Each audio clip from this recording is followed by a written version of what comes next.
Sound waves reaching the microphone are changed into impulses of electric current.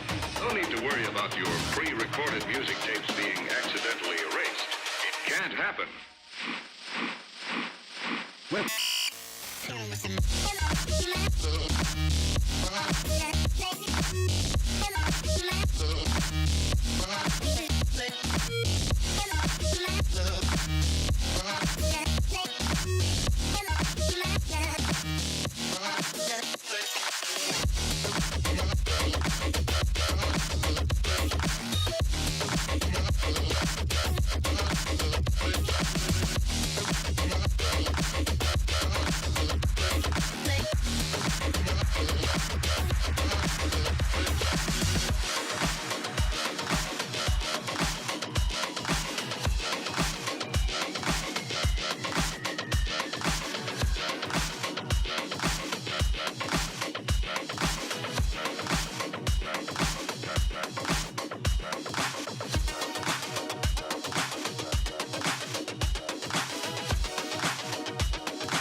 Hello and welcome to the Geek Fortress stream. My name is TJ and I hope you are ready to rock and roll with some super sweet legacy action tonight. We have a new hat that was submitted to us. I'm excited about it because it appears to be a kangaroo and I'm digging that. But I do really hope that you're all doing well, and we have got, I think, a little bit of a lower pool of Legacy players tonight, but we're going to have fun with it anyway, see what we can do, come out on top, and watch one of these players fight their way to the proud finish that we call victory. Maybe we don't. Maybe we call it defeat. Whatever it is, as long as you're proud, just keep doing you. Mortal Kombat. Between Mario Kart and Mortal Kombat, I'll play Mario Kart. But that's just because of my general mentality towards games, which is, it's a little bit better. It's a better party game. And if I'm going to be playing video games, it's more for the party purpose. Because you got to play in a party purpose post-haste. You got to pontificate about playing the party purpose. It's all about alliteration to me, you know? And Mortal Kombat is just about killing. And it's hard to alliterate killing. You can keen some killing craziness. I don't know. I'll try to key... Oh, goodness. Should have seen that coming. Okay. Huh. Okay. So, I'm excited. A little bit of a delay because that's what Legacy players do. That's what Legacy players do, is that they tend to run a little bit behind. But that's okay, because we like those Legacy players. They're nice, they're friendly, they're fun, right? It's all kinds of good. But, let's see what we can see. Jonathan Cool, good to see you as always. Ooh, look at that. We've got a little bit of an auto host here.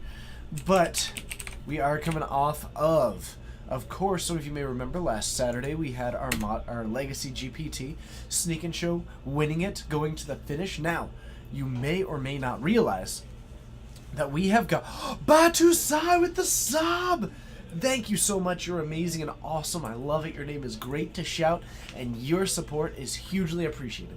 Thank you so much for subscribing and keeping the kangaroo hats going. What's the turnout? A little bit lower tonight. It is a little bit lower tonight, but we had that happen, and there is another one coming up on the 2nd. That's right, 2 weeks.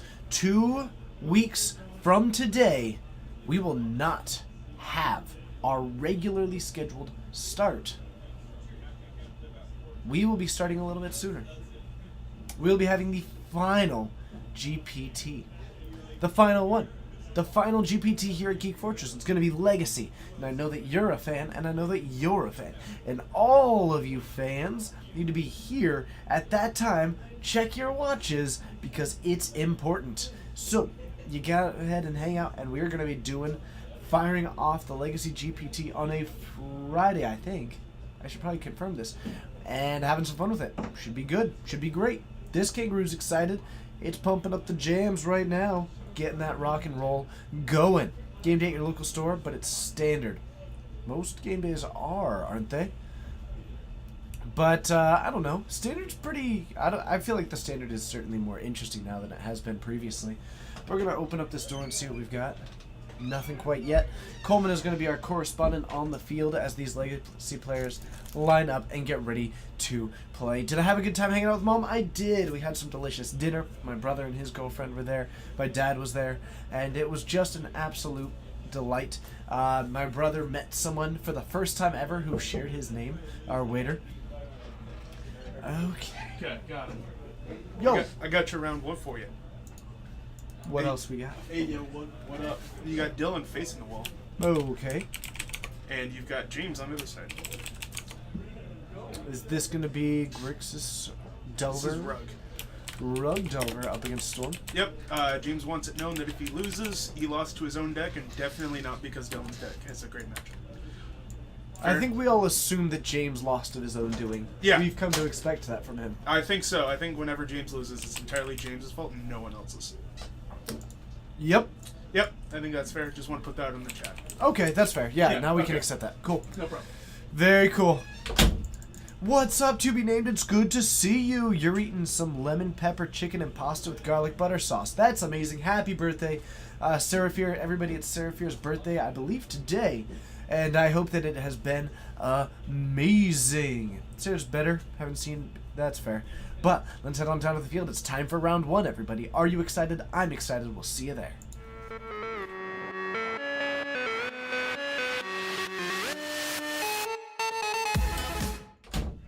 All right, these players are lining up. We do actually have 4 rounds today.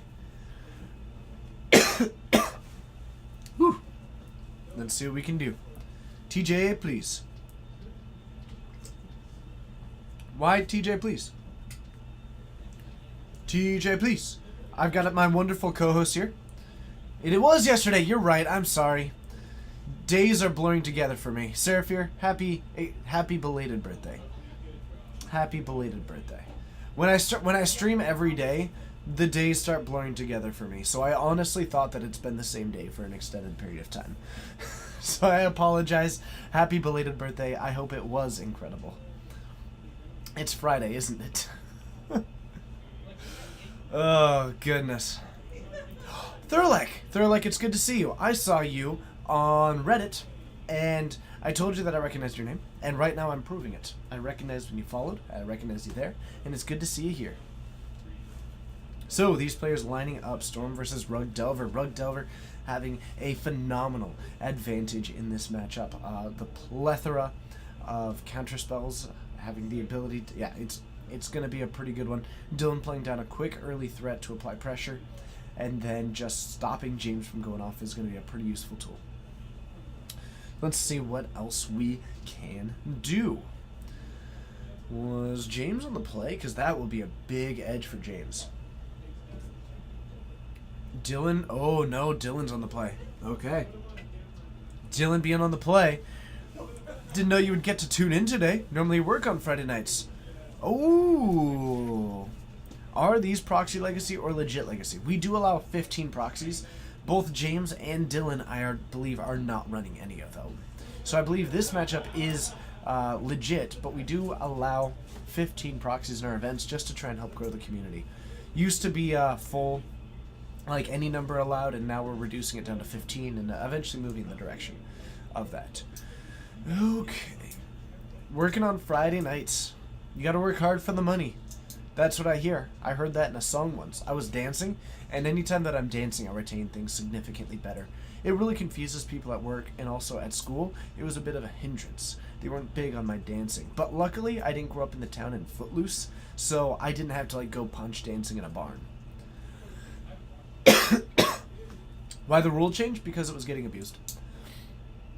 There was a small group of people who would basically all four of them would show up with the same miserable deck, and like on a week-to-week basis they would all show up with something. So the rule got abused. The rule was discontinued. Okay, so James does have the Ad Nauseam in hand, but Dylan's just starting things off with a Ponder, one of the better named cards. Like the cantrips are generally well named. Ponder, Preordain, and Brainstorm, probably the best. What deck? Sometimes it would be 5 copies of Goblins. Sometimes it would be like 4 copies of just a blue-white prison deck with no win conditions. That kind of stuff. Sometimes stacks. So Dylan pondering early on, and James following up with a fetch land from the Scalding Tarns. Probably not going to go for the turn 1. Seems inadvisable. 4 copies is a bit excessive. Probably closer to 3.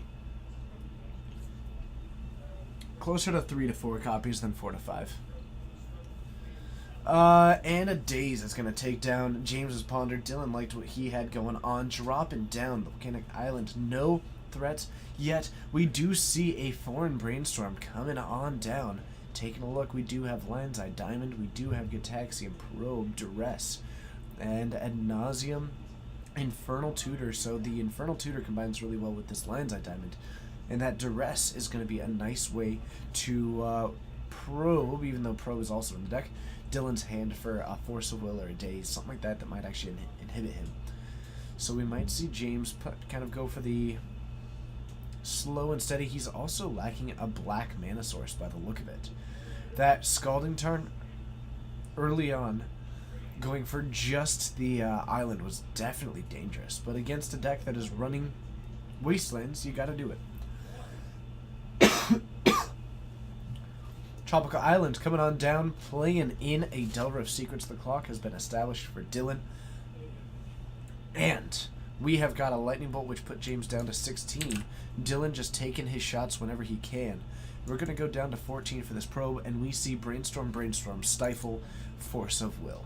James, having trouble finding mana, might have to pass the turn back. Not finding a black mana source in this hand was abysmally bad for him. So we might be getting rid of this ad nauseum. The Infernal Tutor in hand means that he won't really need it that much.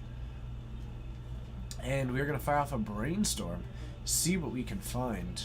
If we can put this on top in a way to make sure that this Delver of Secrets transforms, then now you're sitting on a 5-turn clock with nothing else going on. If you were to do nothing, you would win in 5 turns. And James hasn't been doing anything. So the Brainstorm resolves, and we're going to flip another one. Show it. Nice. Smooth move there with Dylan. That Delver just kind of rolled over out of bed and decided to bring the pain.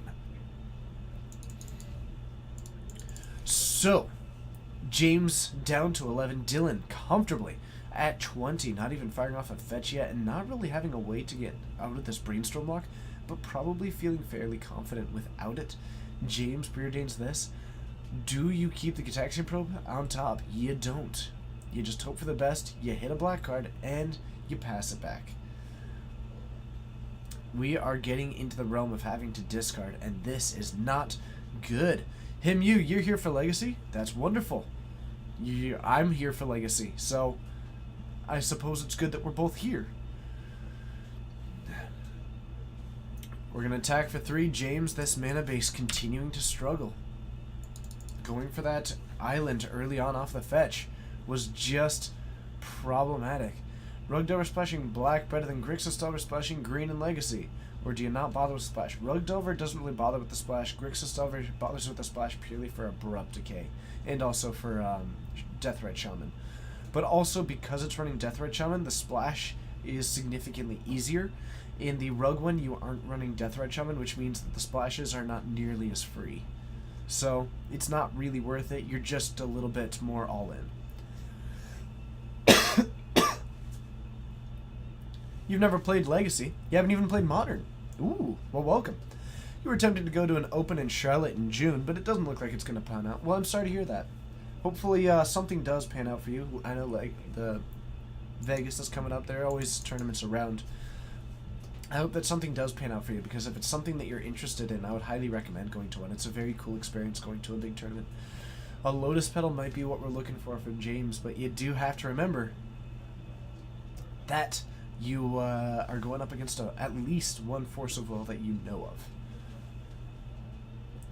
of. Oh, I hear you, Thurlock. I hear you. I'll be flying there. Can James try something? He probably has to fire off a Dark Ritual into a... But Dylan would almost certainly just take down the Dark Ritual, so James is going to wait out a turn.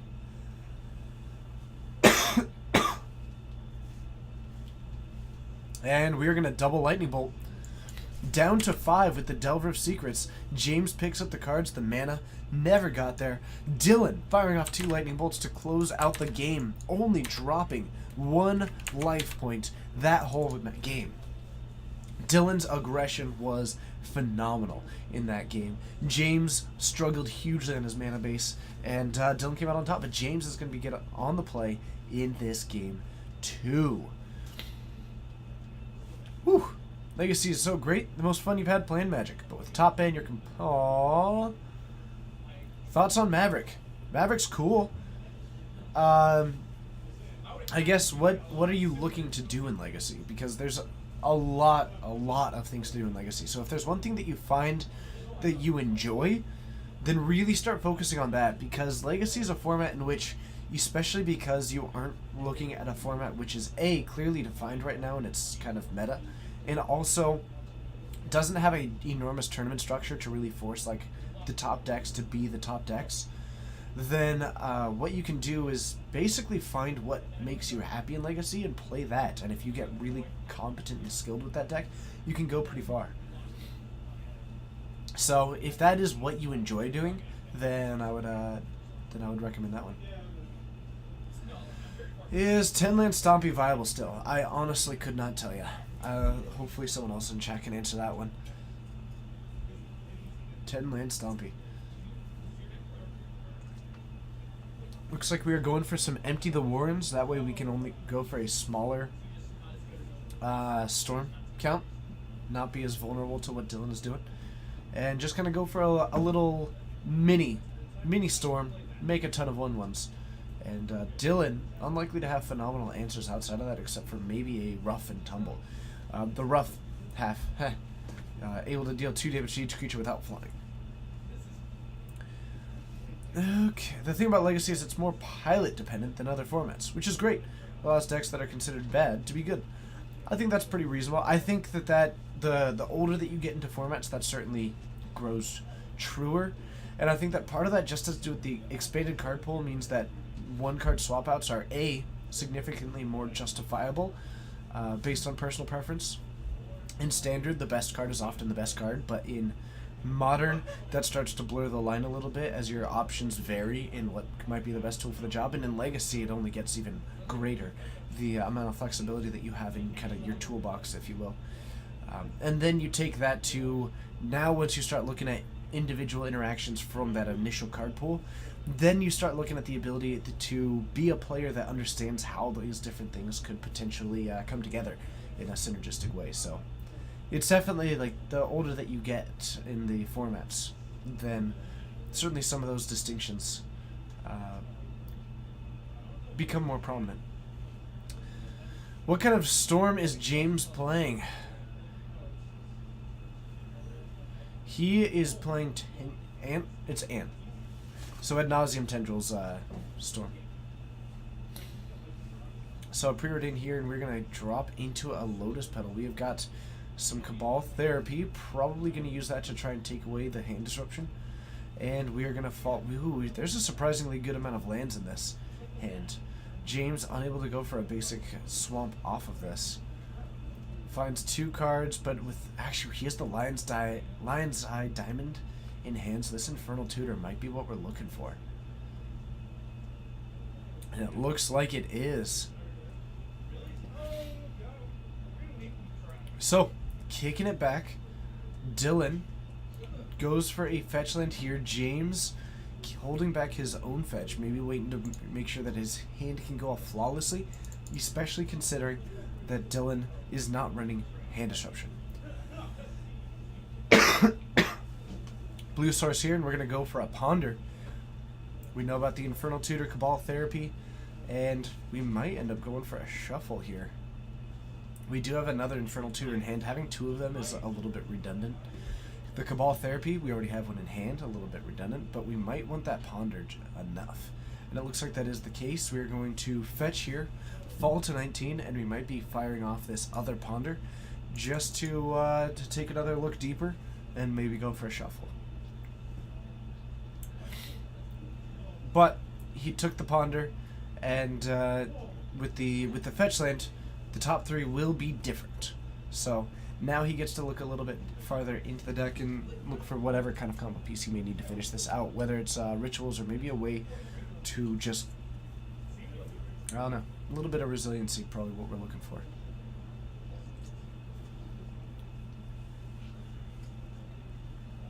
There is our Black Source, plus we have got Dark Ritual and Lotus Petal. So James sitting on a lot there. I think he has only got 1 other ritual in hand. He might end up going for that. So it looks like he is happy with this hand. And we are going to take, I think, the basic for now. Is Delver in a top loader? No, or maybe that one is, but he has another one that he sets to the side. But he has one that goes on the battlefield, and then he's got one that's in a double-sided case, so that he can just transform it as needed. Kicking it back, still has 1 mana open, and Dylan reveals a lightning bolt to transform this. Looks like that is actually a that's a clam case. That's a clamshell case. Okay. Oh, what's up, Chris? It's good to see you. Did not see you in there, but yeah, they figured it out. So the basic swamp coming on down, and James could be potentially looking at going for some storm this turn, right? Dylan's got 2 mana open. And we're going to start off with a Cabal Therapy, probably trying to name some of those threatening cards. Force of Will potentially on days seems a little bit worse when you've got this much extra mana. But sitting with that Lotus Petal is going to enable James to start kicking off with black mana again. And We've also got the Lion's Eye Diamond and the Infernal Tutor. Did we hit? No. But 2 Spell Pierces, a Flusterstorm, which means that while the Force of Will is not there, everything else is. My goodness. So James has got to get pretty patient. That is a hand that he is going to have a rough time beating. Chris, weren't you going to come in and do some commentary with me sometime? Just mentioning it. Just mentioning it. It's okay if you can't. Or just come in and play. We've got that June 2nd GPT. Just tossing that one out. Okay. But it is good to see you. You'll be in Omaha for the GP? That's fair. That's fair. I'll tell you what. One of these days... Actually, next year... I'm not sure if you have any control over this, but next year, if it is at all desired by all of you at Mock Sporting House, I would love to do whatever I can to help out that charity event next year. I know that you do them a decent amount, but if there's any way that I can assist that next year, let me know.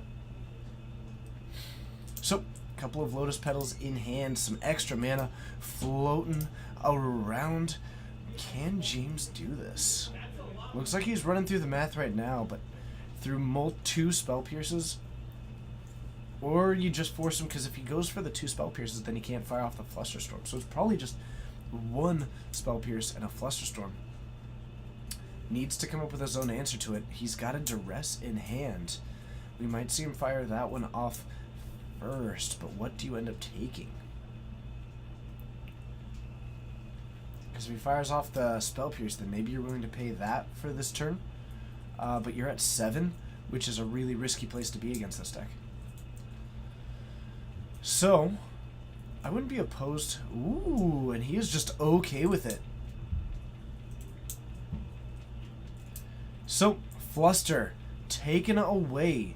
And now we've got double Spell Pierce to play around. So now something like the Storm cards themselves, so maybe an Empty the Warrens, looks pretty viable. So if you can fire off...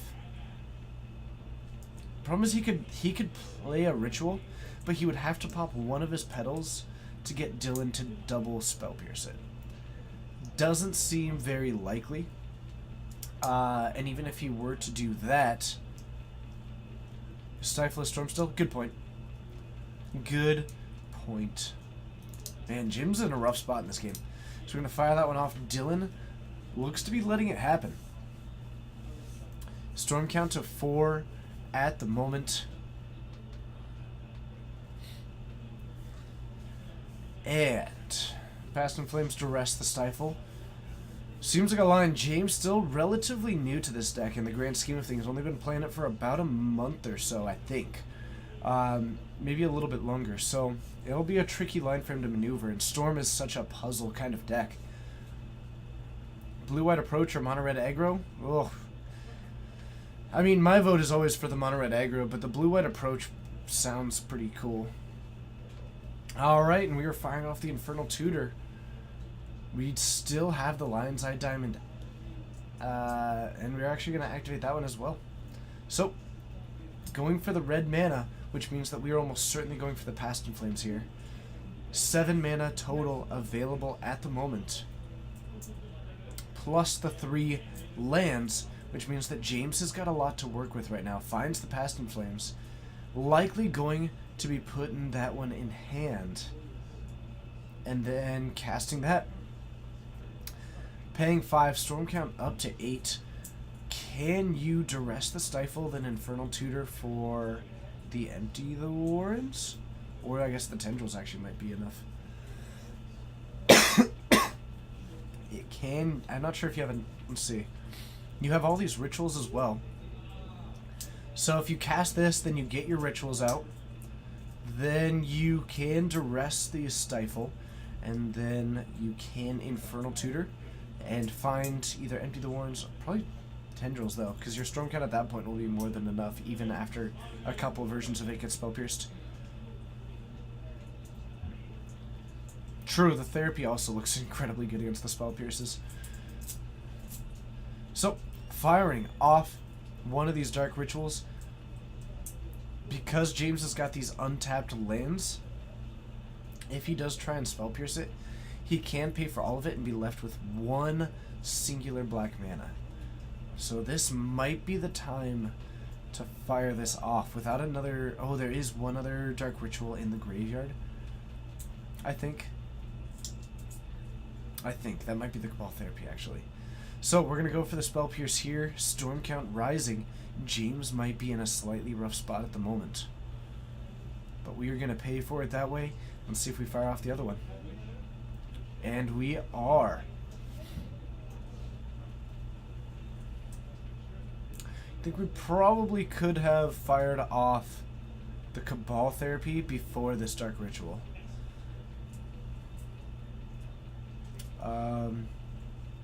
It would get Spell Pierce, but then you would only have to play around one Spell Pierce. So the Cabal Therapy might have been the better first play there. But it looks like that one is going to resolve, so up to 5 mana, and we still have the Lotus Petal. We are now going to Cabal Ritual. That's going to net 3 or 5 mana, so it's going to net 3 total. Looks like we are deciding if we want to Spell Pierce in response here. I don't think that this is the time to do it anymore. I think double Spell Pierce might have been the opportunity there. But now we're up to 8. And we are looking pretty solid. Cabal Therapy, naming the Stifle. Duress, gonna take the Spell Pierce. And Dylan, Infernal Tutor, pick it up, and he took the win. Karate Kid, thank you. This one was sent. The rules are that if you send me a family-friendly hat, I will wear it on stream. This one was sent to us by Kangaroo, which is why we have a kangaroo hat. So, that's the rules, and I stick to them. As long as it is family-friendly, I am happy to wear a silly hat every now and then. So James came out on top in that matchup, not firing that well off that disruption. Didn't end up punishing him too badly. I think Dylan may have been a little bit... Excuse me, sorry about that. A little bit hesitant on firing off the other Spell Pierce there. Ah, yes, the old hat command. Always a classic, always a little bit different though. So game 3, Dylan versus James. Dylan getting to be on the play. That's going to be a pretty big advantage. We saw a lot of counter magic in that one, but James fought through it. Part of that being that Dylan, the 3 damage per turn clock was good, but not enough that time. So you'd like your input on something if I don't mind commentating and deck teching. It's harder to do deck techs at the same time.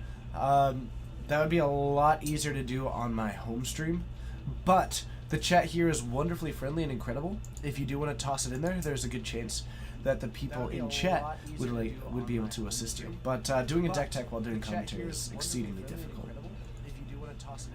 I've already got about 30 other things to keep an eye on while I'm back here. Okay. I've already got about 30 other things to keep an eye on while I'm back here.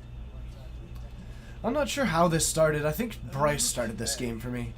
I think Bryce once promised that if someone sent in a hat that I would wear it. I'm not sure how this started. I think...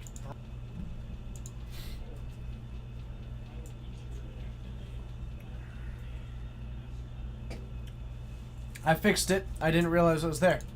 Thank you for telling me. I didn't even realize that. Okay. Thank you for informing me.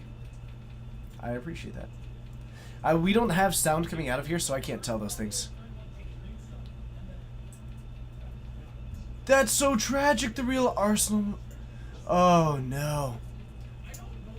Mitch, why is it Rug and not Teamer? If it was Modern or Standard, I would call it Teamer. But Legacy has its own naming conventions. The players are very enfranchised with their naming conventions, and I'm willing to respect that.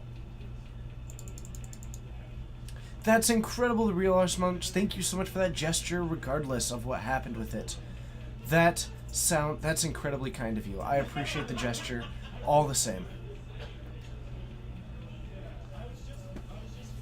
Okay. Both TJ and the Red Baron were on for a minute. Oh, goodness.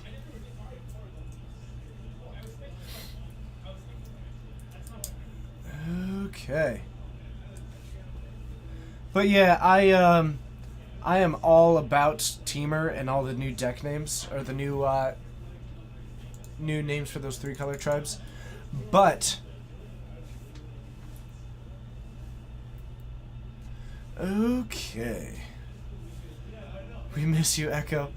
Alright, so we've got a Nimble Mongoose out in the battlefield, knocking in for 1 damage. No threshold yet, long ways away from that one for Dylan, but James down to 18, draws an Infernal Tutor off of this, goes for yet another land, and we're going to fire off a Ponder. No Wastelands yet. Okay.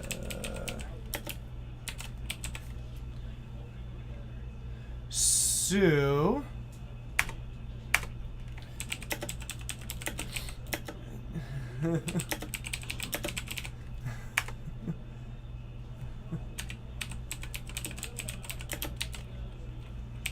sorry, I actually only meant to do a 1-second one. You're no longer timed out.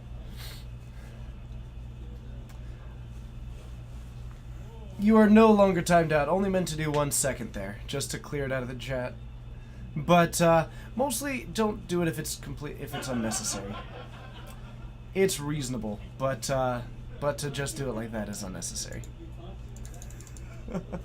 So Tarmogoyf joining the battlefield. And we've got another lane coming down for Dylan off of that fetch lane, down to 18. James at 17 after taking that damage. Not a whole lot of pressure presented by Dylan yet. Otherwise, hello drama. Not much drama. Drama's kind of boring. Don't want it. So, Gitaxian Probe, taking a look at this Stifle, Spell Snare, and a land in hand, something that can be fought through relatively well. The Spell Snare can take down something like an Infernal Tutor potentially. A lot of 1-mana spells in Storm though, so it's not going to be drop dead incredible, but it does have a good amount of potential. Preordain taking a look at a Lion's Eye Diamond there. That looks pretty good. Okay.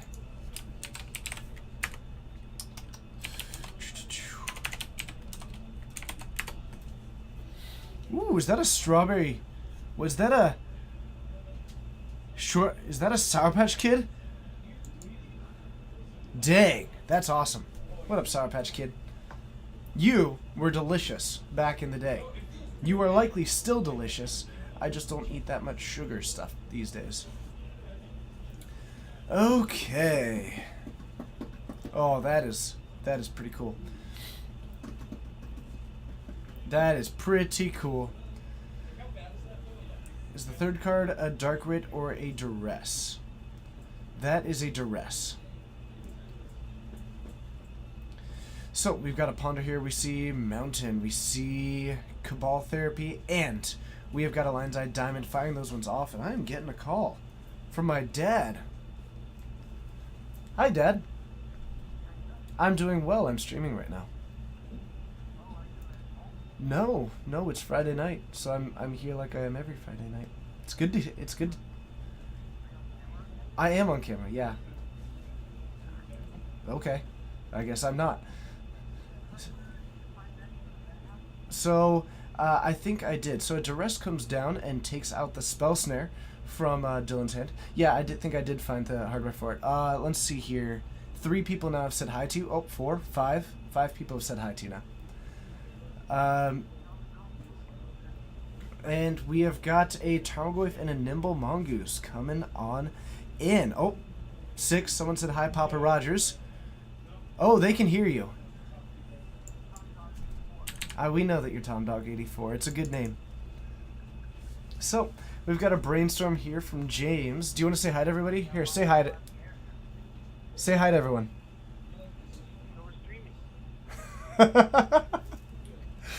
Okay. So, what else have we got? Another basic swamp coming down, and James with lots of mana. He might be going for it this turn. Dylan, not a whole lot of options. Oh, and everybody's saying hi back.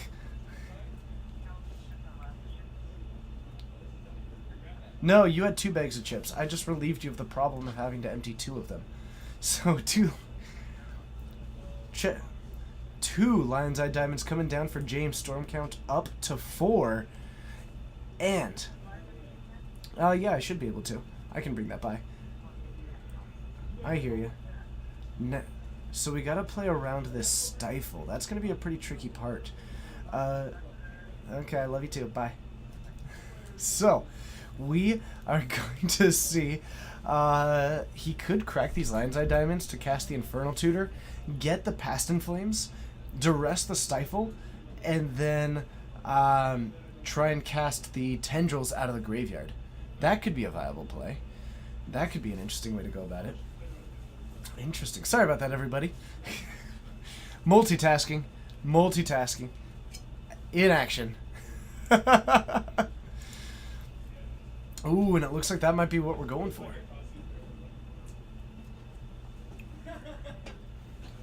So, 3 red mana, Past in Flames potentially.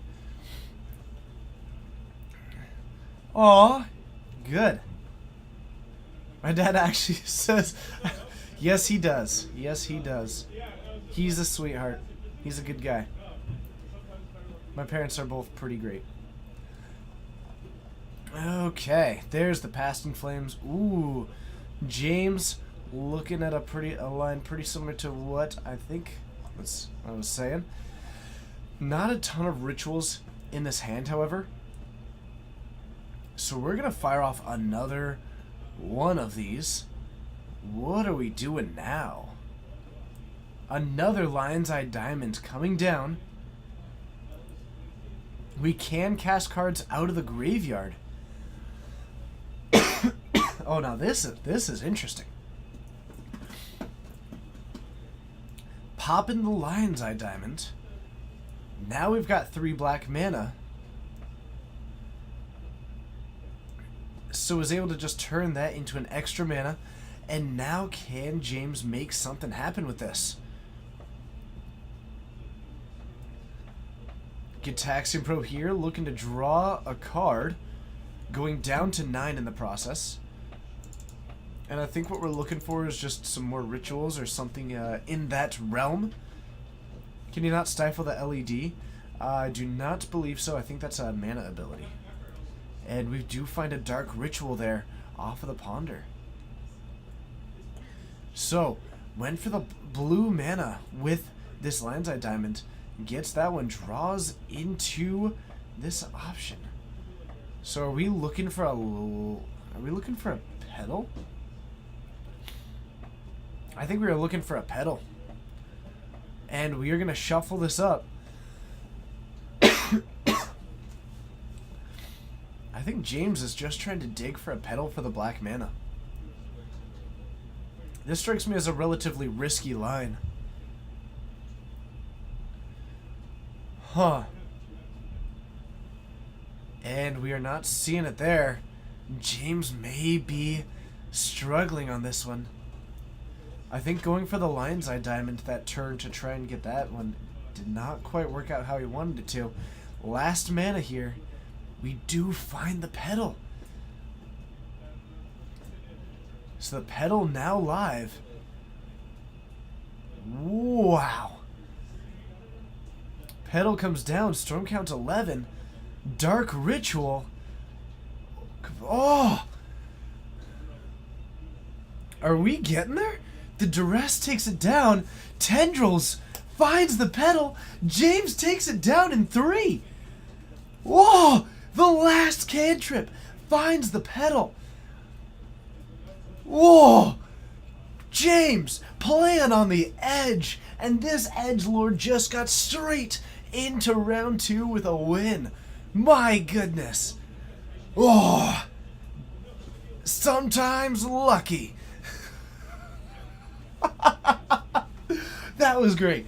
I did not think that was going to work out. Looks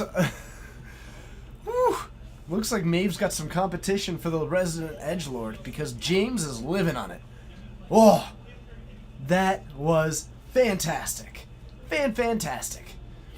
Tell James, you know what? I will.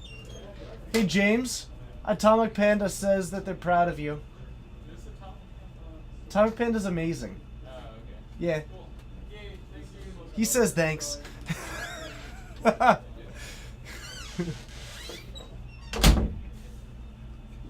Okay.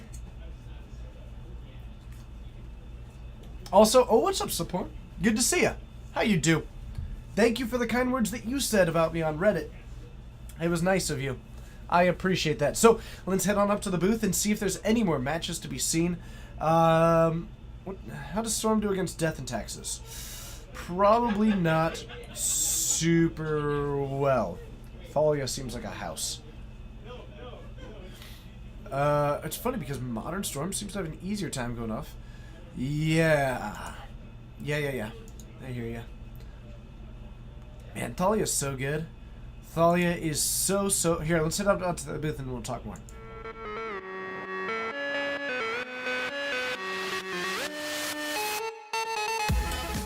Hello and welcome to Geek Fortress Stream. My name is TJ. It's a pleasure having you here. You are all rock stars in the world that I call this one. Okay. So Storm. Looks like Tim saying Abrupt Decay is basically needed. That is a pretty good approximation. You could also, I don't know, can't you run something like, I think I've seen some of them. What's that card? The white creatures get -1/-1. What's the white creatures get -1/-1? That card seems good against them. You just got hired for a gig up in Seattle the 31st, ending around 5. You're going to try and make it up for Modern that night? That sounds awesome, Sliphorn. I would love that. That sounds excellent. Atomic, there we go. Dread of Night. That's the one. Dread of Night is the one that I was thinking of. You applied to WotC today? That sounds great. Good luck. I hope that you do well. Wait a second. Whoa! The kangaroo holds its own hands up. Yes! Kangaroo! Oh, this hat's great now. Now this hat's A+ all the time. Oh, I'm so excited. Coleman, look at what it does. That's definitely something. Yeah, it is. Are you embracing our Russian numbers? Anyway, any other matches? What? Any other matches? I'm working on it. Cool, thank you. There's a very interesting board state right across the table right. Would you like to give me a third-person description of it? How do you feel about a Harsh Mentor, a Chandra, Torch of Defiance, a Trinisphere, and a Chromox, and a Magus of the Moon versus a Gristlebrand with an Animate Tail? I feel like Ian's playing against Chance. It is not Ian. Oh. Steven? It's Steven. And there's a Fiery Confluence Exile. It's Steven. No. Who is it? I don't know. Oh. Someone I've never met. Okay. The Coal Maniac. Yes. Apparently there's free win red up against black-red Reanimator. It is a weird board state. Okay. Well, I guess there you have it. There's another match that we're going to try and move on over. And let's see what we can do. Timer. I think currently at 11 minutes. I believe. Let's see here. Okay.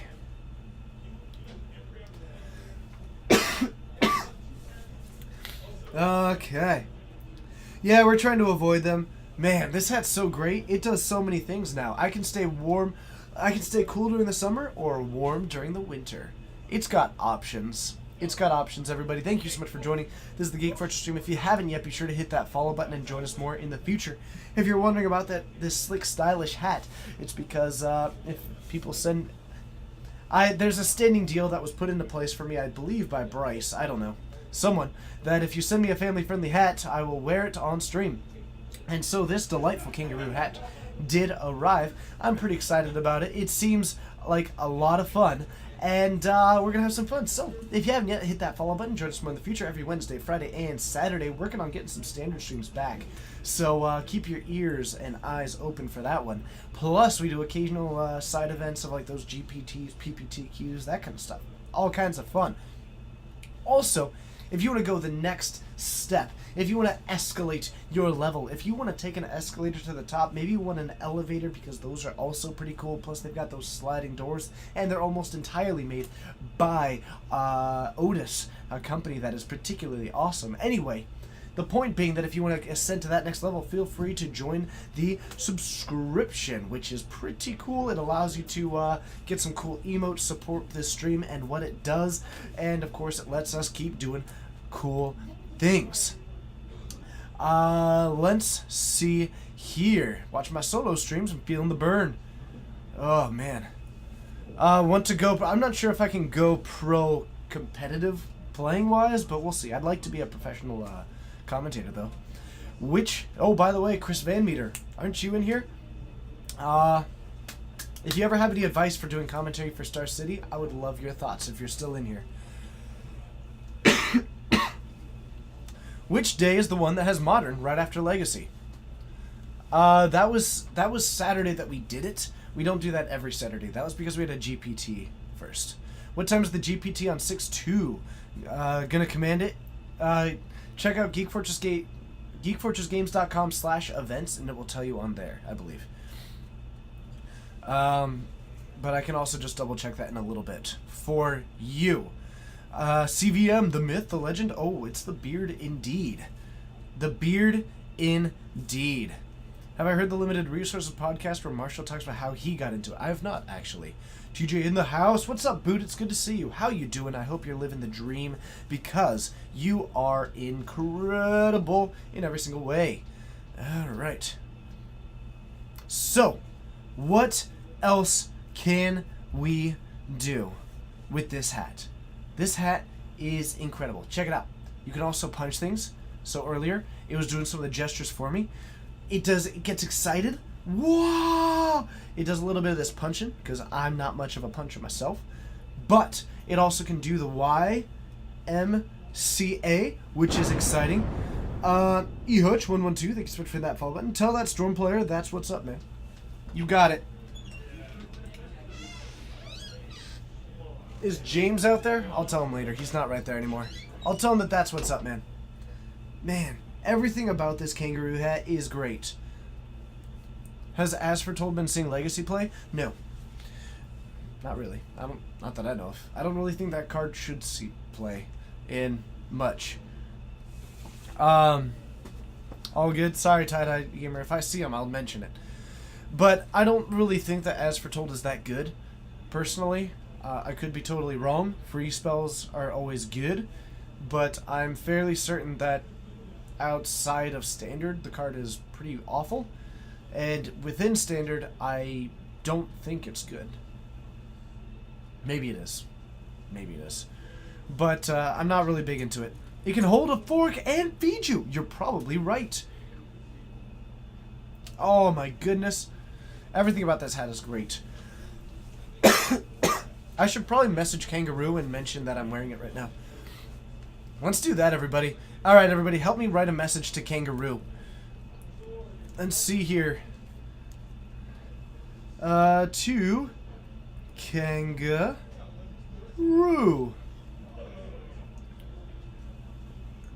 Any Storm on the field? Yes, we just watched Storm, actually. It was able to win against Rug Delver. Okay. I'm wearing the hat on stream. Okay. Bruce Spy, the magic guy, has a pretty sweet Asfortold deck. Bruce Spy is also Bruce Spy, which means that he gets to do all kinds of sweet stuff. I'm a big fan of Bruce Spy. If you haven't yet, be sure to check out his channel for Modern. Bruce Spy, the magic guy, he's a lot of fun. He's pretty cool. He wears bow ties. Those are pretty neat. You've seen some gimmick decks like Casting with Storebounds. I do like that one, actually. Drago. I do think that deck is cool. I do think it's awesome. I'm not really sure how good it is, but that remains to be seen. But I think that like the control shell, maybe running Restore Bounce as like a board wipe.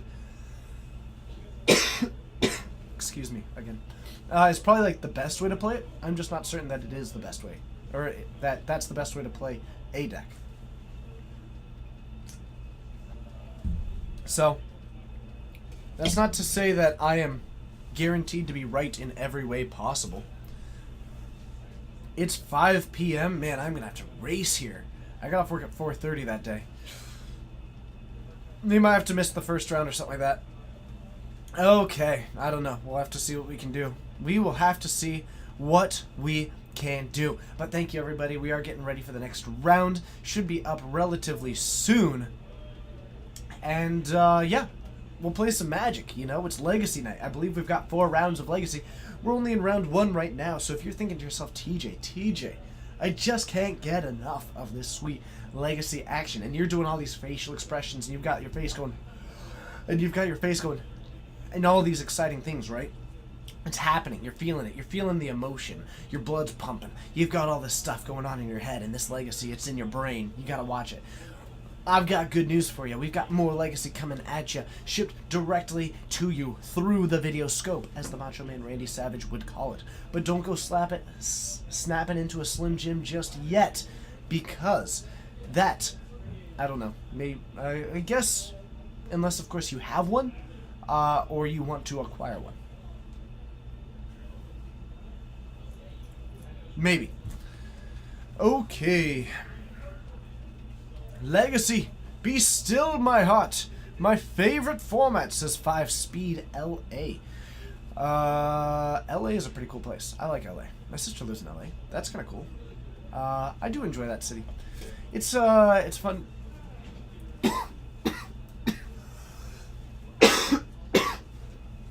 Sorry about that. Ever so slightly under the weather today, but recovering. Gonna power through it. Round 2. What? Yeah. What? Round 2. What? Oh, okay. You know, someone was asking about this very deck earlier on stream. If you have questions about Maverick, don't go watching Top Gun. Stay here.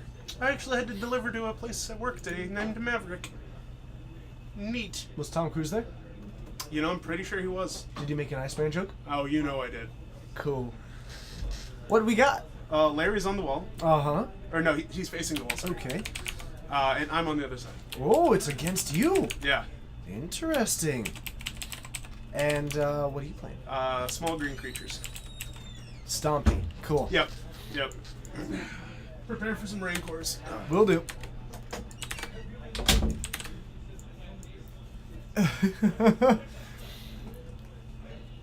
Okay, so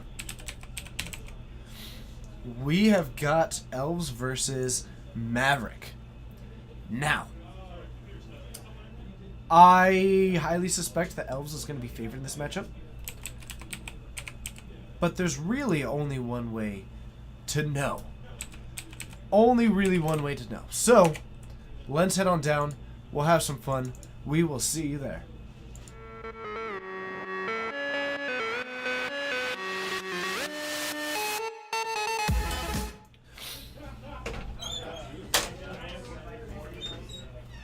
These players are good to go.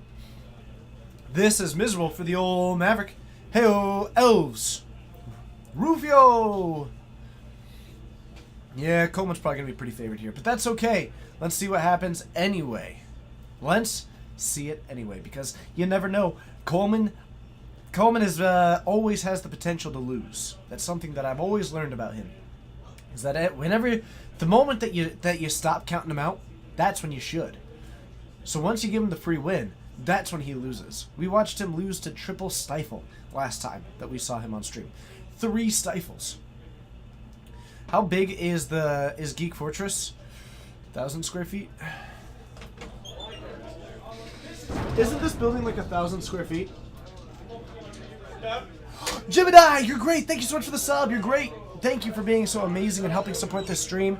You have a cool name, and it's got 252 at the end of it. I don't know what the first 251 did, but I know that whatever they did was not enough to be as cool as you. I believe it's about 1,000 square feet or something like that. Maybe bigger. A little bit bigger. Something like that. I don't know. Okay. So, Larry, down to 19, drops in a Noble Hierarch. Cool looking card. Oh, I should probably change that to... I don't get to make this card the art very often. Let's do that. It's cool art. Just in time for Coleman and his legendary elves. It's very exciting. No Knight of the Reliquary, but Noble Hierarch is so cool.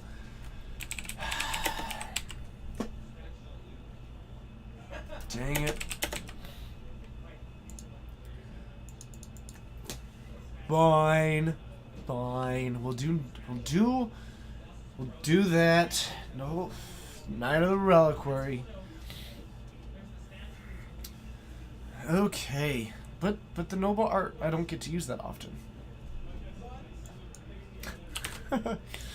No, this is a better one for it anyway. I do think I see the Umezawa's Jite in Larry's hand, which means that if there is a way to get out of this matchup with a win, it is with that card. So, Larry may just try to accelerate this out next turn. Figuring out what his second land drop is going to be. Hello, MadGamer925 is here watching your stream. Why, thank you, MadGamer925, for informing me. Wasteland coming down, using that Noble Hierarch to drop an Umezawa's Jite. If Coleman doesn't go big this turn, we're going to be looking pretty positive. How am I doing? So very well. We've got a Wood Elves in hand, another land, dropping in that fetch. We're going to go down to 18 for our troubles. 2 of these fetches firing off. And we will be grabbing a Bayou, dropping in a... Ooh, Wirewood Symbiote's going to be a pretty big card in this. Because it means that Larry doesn't get to deal damage with the Umezawa's Jite.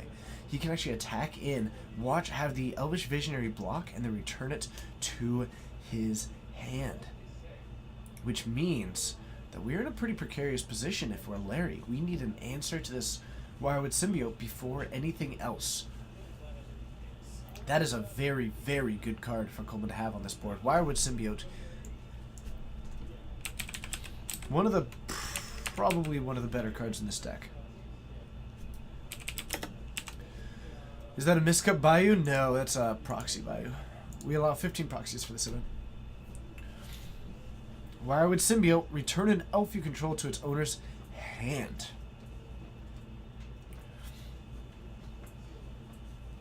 Okay. So, my heart is sad. Aww. That is sad. Also, there are some Munchkin cards back here. That's kind of exciting. The Wirewood Symbiote. Big deal. There's a Stoneforge Mystic in hand, a Knight of the Reliquary, and a Dryad Arbor. Larry not with an answer in hand. And we're just going to drop in the Stoneforge Mystic and the Knight of the Reliquary. Larry just pushing the board forward. Now Coleman is able to keep the lands in check. The new art on Wirewood is so much better. It's pretty good. It's pretty good.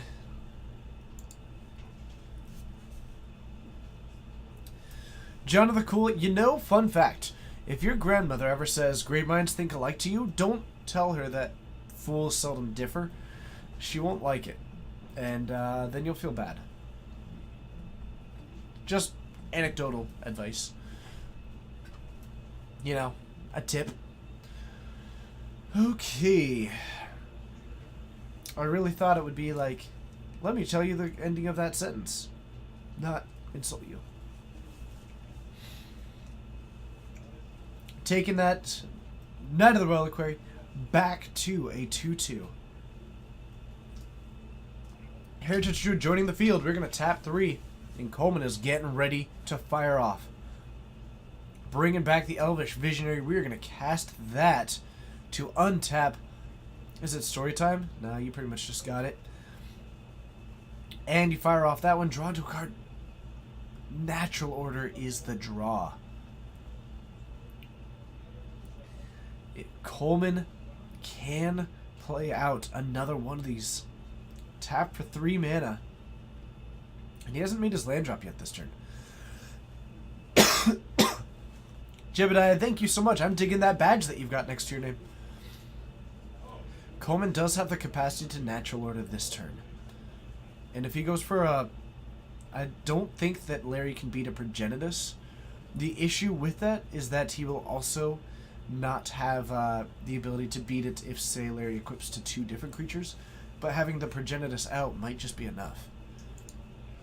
He also might be considering that he wants to save for a Craterhoof. Not certain. Nope, this looks like we're going to go for... Oh, we're going to Green Sun. Maybe for Reclamation Sage. Yes. So we are setting up just a winning Craterhoof Behemoth next turn. Interesting play by Coleman. He's got the Wood Elves or the Death Threat Shaman along with the 3 lands available, and then he will have a horde of attacking creatures. My goodness! Yeah, Rex Sage is so good.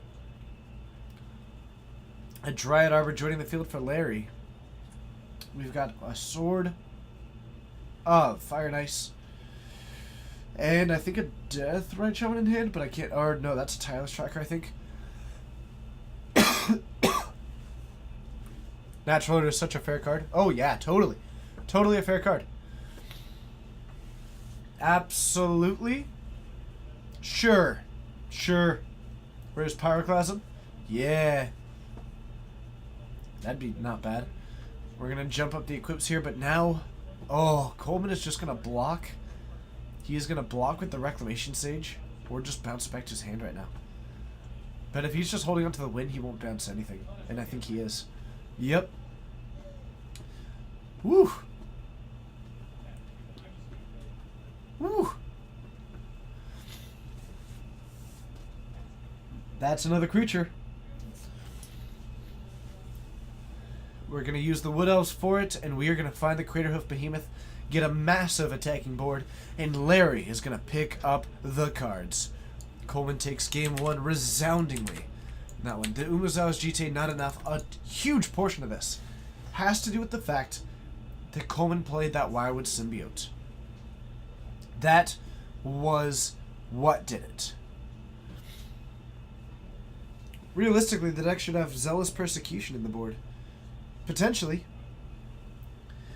That seems like a pretty cool inclusion. We have Gaddock Teeg, not a good card. We've got Mirror Crusader. The Gaddock Teeg stops Natural Order, but it doesn't stop the fact of the problem originally, which is that this deck's just going nuts. Containment Priest seems to be coming in. Not a whole lot of answers otherwise. None of those Zealous Persecution available.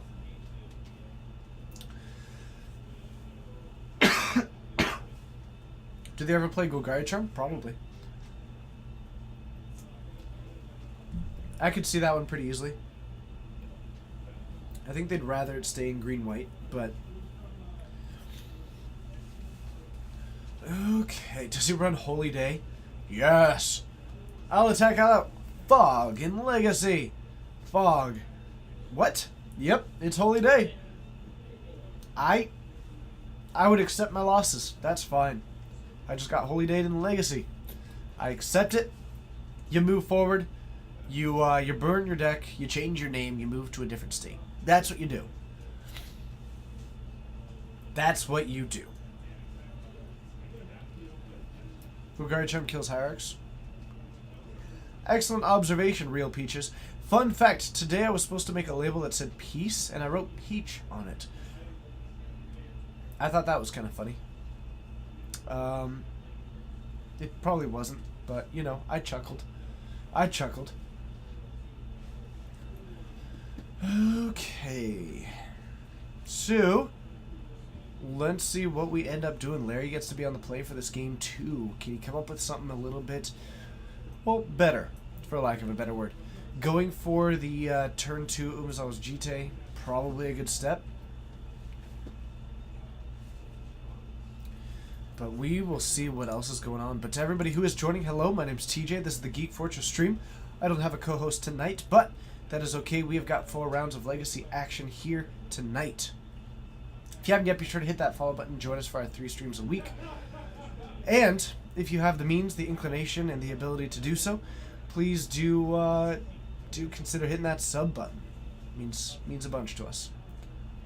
Let's play Mono Blue Tron and Legacy. Yes, except we'll take out the blue and then we'll run artifacts. And you know what? Let's run the Glimmer Post instead. Started to build Painter. Now top has been any. Actually, yes, I have heard of people saying that Painter is still viable without it. I have heard several people talking about how Painter is still very much a deck. So you should be okay. I don't know for certain. I wasn't a Painter player, so I guess I wouldn't know the intricacies of it. But you're working on standard Cheerios. Hey, nothing feels cooler than do Cheerios in cycling or Cheerios as in Aetherflux Reservoir, or both. That sounds way cooler. Do both.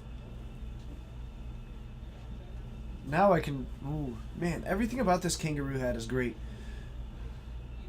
I danced 75% less on this stream compared to my personal stream. Reason? There's no music.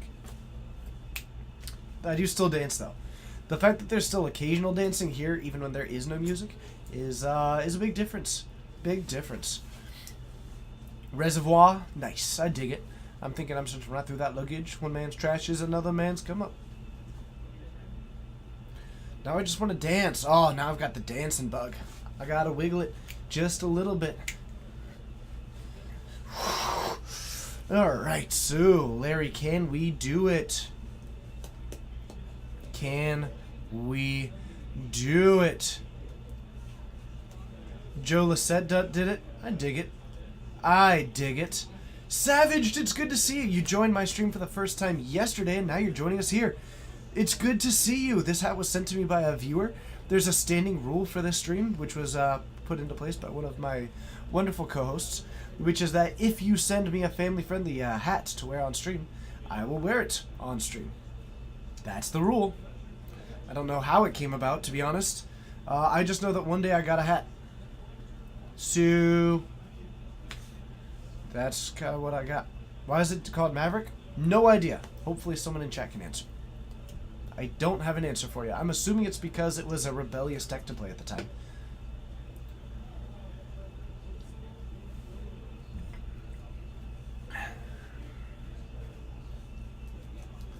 Okay.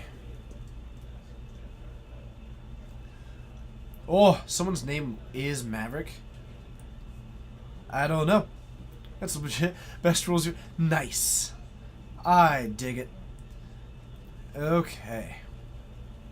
So, Coleman here draws into his hand. It's got a natural order in it. One land with some wood elves, some elvish visionaries. He's likely going to snap keep that one. On Larry's side of the field, we've got a couple of lands. I don't see the Umezawa's Jite at the moment.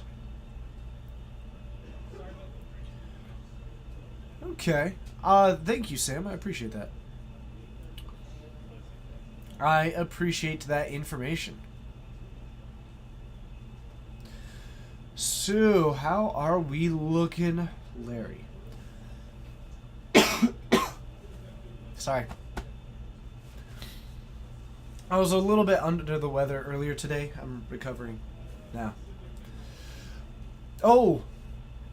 Talked still some potential progression on that podcast. No word yet as to whether or not I have it.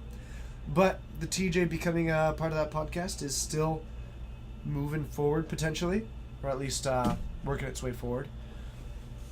I will keep you all updated on that as well, to where there's a chance that I'll also be doing a podcast in addition to streaming about 7 days a week. Yep. We gonna jam. We gonna jam. Because who needs free time? Not me. All of you. You can have my free time. I'm okay with it. I'm too busy chasing. I'm chasing it. So what was that follow-up about? Last week you recommended Hot Shots. Have I seen it yet? I have not. Let me write it down in my phone. Let's see here. Hot Shots. Just a reminder to myself. Okay. Holy Light will save Larry from the elf menace. Yeah, it will. Yeah, it will. Sorry. Okay. So, we have got Leaving a Legacy. Favorite Legacy podcast? Actually, I don't listen to as many podcasts as I like to. I need to start listening to more, so I guess I don't really have a strictly favorite one. Because I don't have a whole lot of to base my opinions on. Black Iron Barkus, it's good to see you. You are great. Double Dryad Arbor for both players sitting out on the field. Larry, with his contemplating his own existence, decides to attack for 1 and then drop in a Mother of Runes. Not incredible in this matchup, actually. Doesn't do a ton. But that's okay. Because you don't need it to. Ooh. Okie doke. Let's see what else we can come up with. We're going to return that to hand. Okay. So, the Quirion Ranger comes down, returns it to hand, attacks for the... plays out the Elvish Visionary as well as a Nettle Sentinel. It allows for unblocked Jita hits. Good point. That is a very excellent point, Sam. Please disqualify Coleman. He only shuffled once when resolving Green Sun Zenith. You got it. Say no more. Say no more. Coleman, you're out. No more. So we do have a Gaddock Teeg. Interesting. So the Gaddock Teeg came in. Possibly just as an answer to Green Sun Zenith and the Natural Order. Of course, shutting down 8 cards is pretty good. Is this how to go for it? It's a kangaroo. It's a kangaroo. Good question, though. It's pretty close. Alright, so we've got these Nettle Sentinels out. We've got these engines out and about. And now we are looking at a pretty... drawing into a Gaia's Cradle. That's insane. 7 mana assembled. We are now sitting on 10, going down to 6. We are going to Natural Order, and we've got 2 of them available.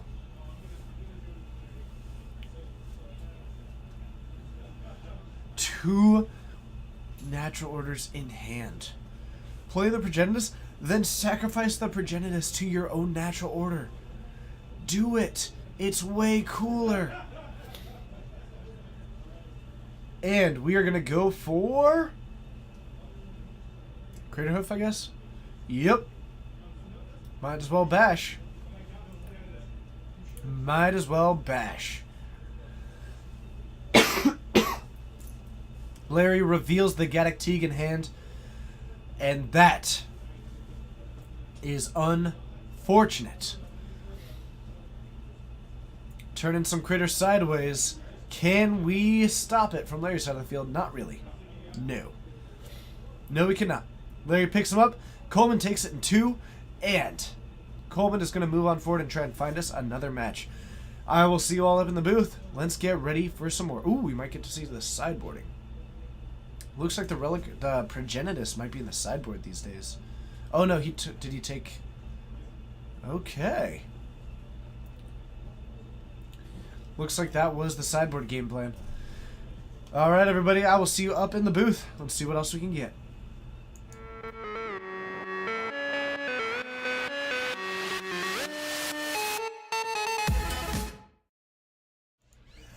Hi everybody, my name's TJ. This is the Geek Fortress stream. I was just talking to Coleman, asking him to keep his eyes open for another match. All 4 of them, apparently, but he doesn't wear glasses, so I'm not really sure where that is. Maybe he's got eyes in the back of his head. It's why he's always so aware of all the plays. Until then, feel free to join me here 3 times a week. Hit that follow button, join us in the future, and check out GeekFortressGames.com, both to see the singles that you can buy, plus the supplies you can buy, and you can also check out the events page to see what events are coming up. Is there any Stoneblade in the room? I don't know. You see, I'm back here, which means that I don't entirely know what's out there until it shows up here. So I don't have 100% knowledge on that. There you got Steamroll. It's not a good matchup. I think earlier someone was talking earlier and they said, yeah, Maverick's pretty cool, except it's got a pretty bad That combo matchup. Yep. Yep. That is gonna kill me. That is gonna kill me. I'm gonna have to get some water or something. Also, What's that? if you're feeling benevolent and kind, I am a benevolent boy. some water would also be incredible. Yeah. How about some H2O? I would dig H2O. Okay. I'm not a chemist, so I don't really know what that is, but I trust most chemicals with only 3 things. Well, just to let you know, there is 2 is one of the things, not There's H a and sci- O. there is some scientific papers that say it's the leading cause of drowning. Scientific papers are saying that H2O is the leading cause of drowning. Why would anybody drink that? That sounds awful. That sounds dangerous. That was you, Tevin. Yes, it was you. That's right. I remember now. My goodness, who wants to drown? That doesn't sound good. I don't want that. That's why I don't drink H2O. Ban H2O. That's why I only drink water. That's why I only drink water. Because you just don't know what H2O is going to be getting into. Why do we allow chemicals in our schools? That's funny. Dihydrogen monoxide! That's funny. Oh my goodness. 1,000 or 100% of people who drink dihydrogen oxide die? It's a 100% fatality. I'm off it. Do no longer want it. Man, that sounds crazy. But either way, we've got all kinds of fun coming up. We're going to see if there's any other magic coming your way. We've got half an hour left here. And, man, I am dying. I am dying, but we're going to make it through all 4 rounds. And we've got Modern tomorrow at 6 o'clock p.m. And I'll likely be streaming from home as well on Sunday. And I'm going to be feeling much better. I'm going to drink lots of soup. Any dig guy in the room, not that I'm aware of, but also I just don't know what's out in there, Project Bear. It's good to see you. I feel like it's been a while since I've seen you. But thank you so much for joining. What is up, Control? Good to see you. Thank you. I appreciate that. That is kind of you to offer your blessings. Are you a Dead Guy Ale player? No, that's Chris Pakula. Everybody knows that. Actually, I don't think anyone does. Some people know that. 100% of the people who are dead are no longer living? That sounds like a terrible statistic. I will never die then. You were on a 2-month vacation? I'm so jealous right now. Where did you go? Diaz, fair enough. Jeff Hoagland plays Dead Guy Ale. I thought he was mostly on a Mono Red Sneakin' Show. Is he switching to Dead Guy Ale? I dig it. I dig it. Oh man, I have to preserve my voice somewhat. I don't like that. I don't like preserving my voice.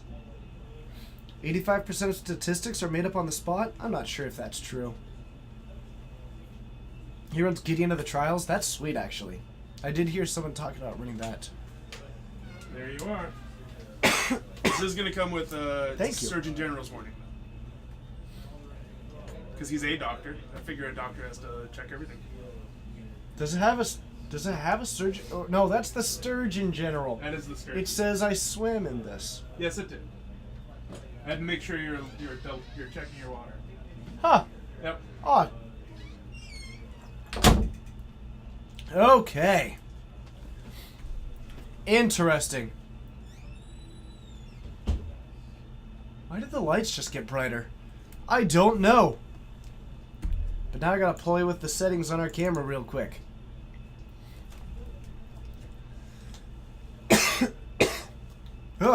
Australia, Fiji, Hawaii. That sounds incredible. I hope you had a blast. I'm sure you did. Alright. It got brighter because I'm here. Fair enough. Problem solved. There we go. And we fixed our camera. Okay, you like a black, white, stone blade list? Pretty solid. No sinkhole. Did I check the ingredients list? I didn't. Hold on. Let's take a look. I apologize that I'm not talking as much as I normally do. I'm trying to preserve my voice. I had a pretty wicked cough earlier today. I do truly apologize. I'm normally much more talkative, but now I'm just being talkative in this. So forgive me this time. Know that I am certainly more energetic on a more regular basis. But let's see what we have got in this water. It doesn't have an ingredients list. There could be anything in here. And it's even tasteless, so there could definitely be anything in here. I don't know. I'm off the conspiracy theory of water. Water's great. You like Dead Guy Ale because it runs your 2 favorite cards of all time, Lingering Souls and Vindicate. Those are pretty good cards. Lingering Souls is so good. The card was just well designed. It got banned out of its own block. It's not water? Oh no! Leonidas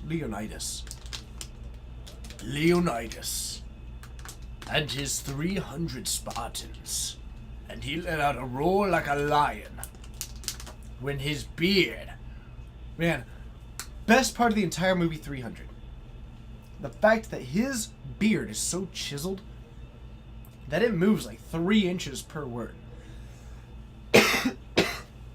Like, he opens his mouth and his beard is just like, and like watching that whole movie, I just get distracted because it just like that beard is just so mobile. That's basically the whole movie for me, is just watching his beard go. Okay, TJ's favorite card, Lightning Bolt. Done. Yep, TJ's favorite card is Lightning Bolt.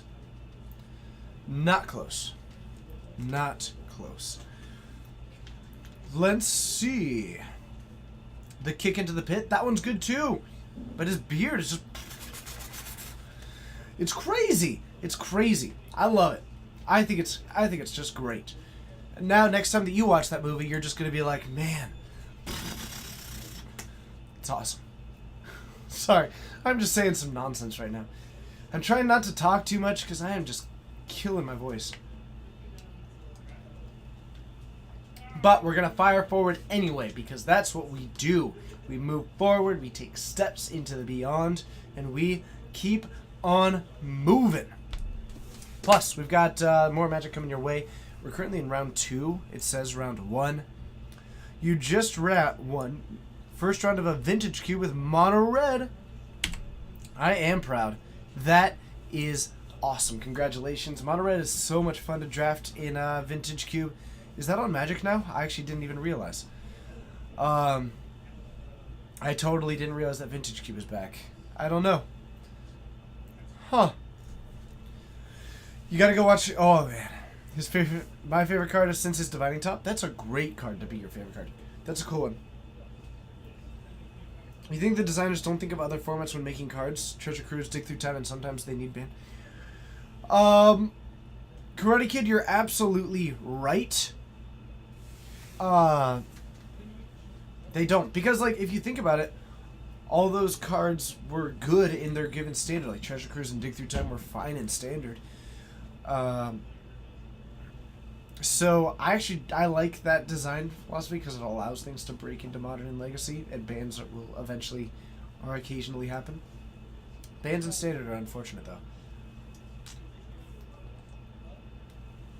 The Real Breakdown is coming at us with Cabal Therapy, best Magic card ever printed. And honestly, I don't know how to argue with someone who's named The Real Breakdown, because it sounds like whatever I say, they're going to say, yeah, but here's The Real Breakdown.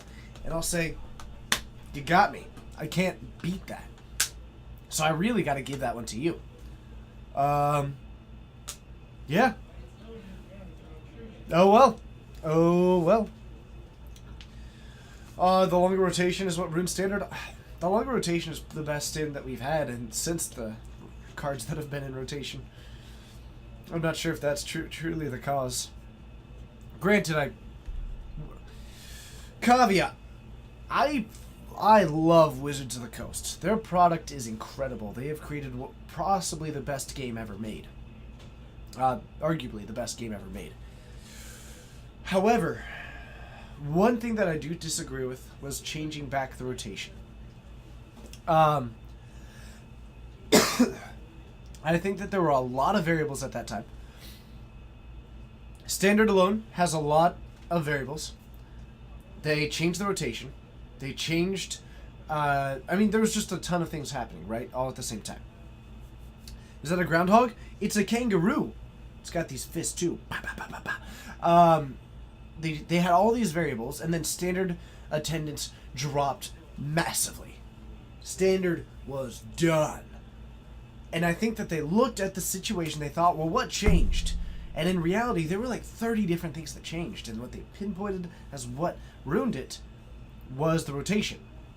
And honestly, I don't have access to the same data that they do, so maybe that is the data that they had saying the rotation is wrong. But I don't like, right? It felt like a knee-jerk reaction. It felt like a complete knee-jerk reaction for the wrong variable. Because they went back before it ever actually happened. Let's see here. Do I ever play D&D? I do, not as much as I'd like to, but I'm actually working on getting, maybe streaming some D&D in the future. Maybe with Panda. Panda's great. You don't understand the Stormcrow meme? Great, let me give you the quick breakdown. Alliances, the set in which Force of Will came out. Force of Will is a completely, phenomenal, busted card. In Legacy it's fine, and people argue with you all the time on that one. But the fact is that free counterspell. Busted. Anyway, the statement was that Force of Will, by having the clause to exile another blue card, made every other blue card better, flat out, than every other card. That wasn't blue. So the joke in this is that in the set, Stormcrow was one of the worst cards. It's just a 2-mana 1/2 flyer. Whatever. Don't care. Zero cares. But the fact that Force of Will existed in that set made Stormcrow better than every card in every other color. That's the joke. That's the joke. So, now we're caught up on why that's funny. My hot take is that the Stormcrow joke should have died out years and years ago, and now it's just overdone. But that's my personal opinion. It's not my joke. If people are still having fun with it, have at it. Yurang, different Panda, but it's good to see a Panda rule. I was talking about Atomic Panda, but Panda rule is also... Yeah, Leonidas. So that was the purpose of the joke. It was blue, Force of Will just made all blue, and that's the reason, it's one of the reasons, Brainstorm being another major factor. Oh, Zach, what won your poll? Or is your poll done yet? You had that poll going on. About what's the best, card. What's that poll about the best card? I voted for Deathred Shaman. Not to say that Brainstorm's the best card to be playing, but I think that Deathred Shaman is the only card that's allowing decks to keep up with the combo decks right now. But I'm really curious about that one. But Zach, it's good to see you. As always, you are a rock star. I talked about you today, actually, with someone else. They were talking about, okay, 45% Brainstorm, 38 Deathred Shaman. That's probably... Brainstorm is probably the right call. 12% Blood Moon. Nice. Didn't I already tell you that Cabal Therapy is the best card? Fair enough. Fair enough. Must be modern players. Brainstorm is... Brainstorm is the card to play in Legacy. Not arguing with that. But I would put in Deathred Shaman as a necessity and then also run Brainstorm. But I think Deathred Shaman's ability to interact with the graveyard gives you some outs against some pretty competitive decks right now that are harder to interact with. And it gives you the ability to jump up to 3 mana in a format in which all the other decks are trying to race to the end. So giving you that boost to accelerate into up to what you're trying to do, being able to play out a threat and him them on turn 2 or whatever it is that you've got. I think that Deathred Shaman is pretty notable, and just to give credit where it's due, the person who largely convinced me on a lot of these ideas was actually Josh Monks from down in Seattle. So credit where credit's due, as far as this kind of breakdown on my thoughts on Deathred Shaman. A lot of this came from some thoughts of Josh Monks, which I found to be very compelling and convincing. You hate the Bucket Island? I like the Bucket Island, but I just... Mostly what I like about the Bucket Island... A, I like the Bucket Island. But B, I love how polarizing it is. The fact that people hate and love it makes me love it even more.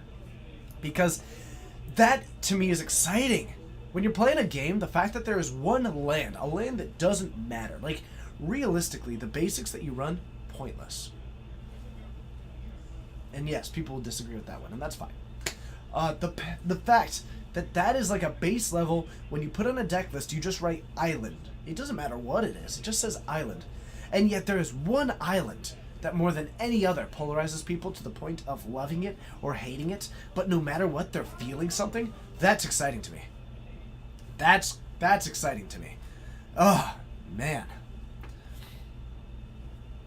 So, this hat's a kangaroo. It was sent to me by someone named Kangaroo.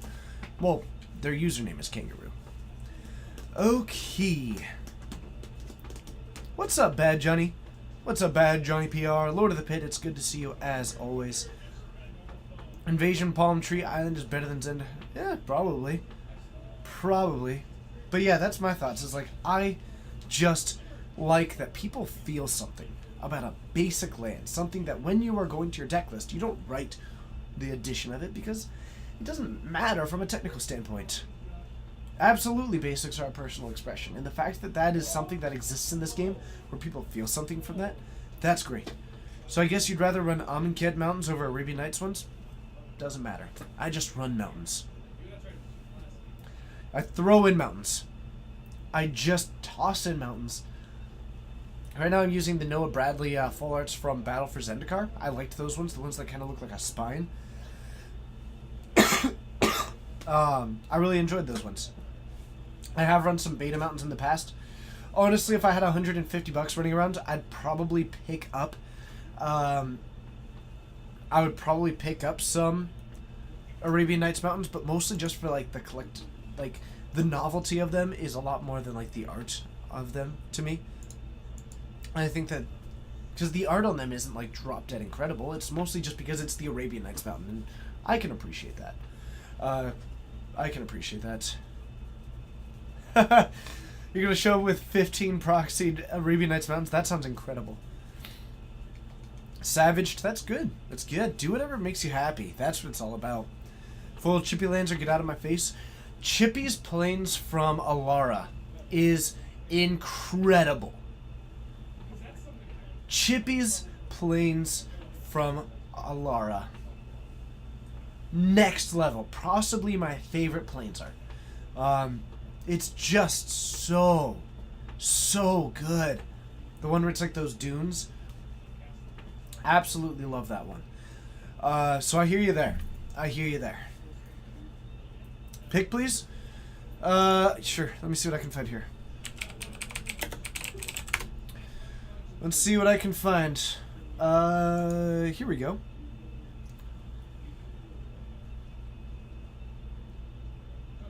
Here we go. It's going to be a really long link, but that's okay. Oh, my own link got deleted. Fair enough. Share. There we go. There we go. That plains is just gorgeous to me. Absolutely love it.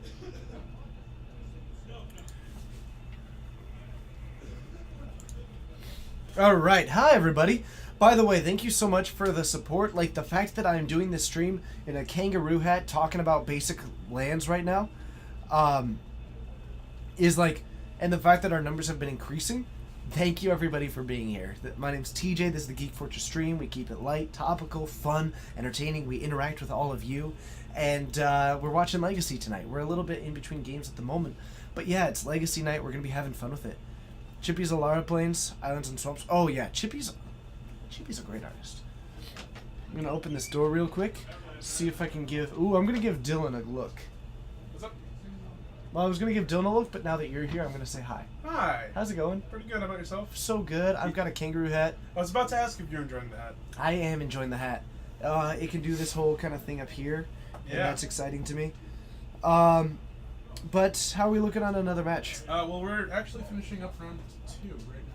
Oh, so we've got a round 3 coming up here shortly. Well, as soon as Dylan puts it in the computer. Nice. I have been talking about basic land arts for the last like 15 minutes, And what is the we best have one gone from up Urza Saga? viewers.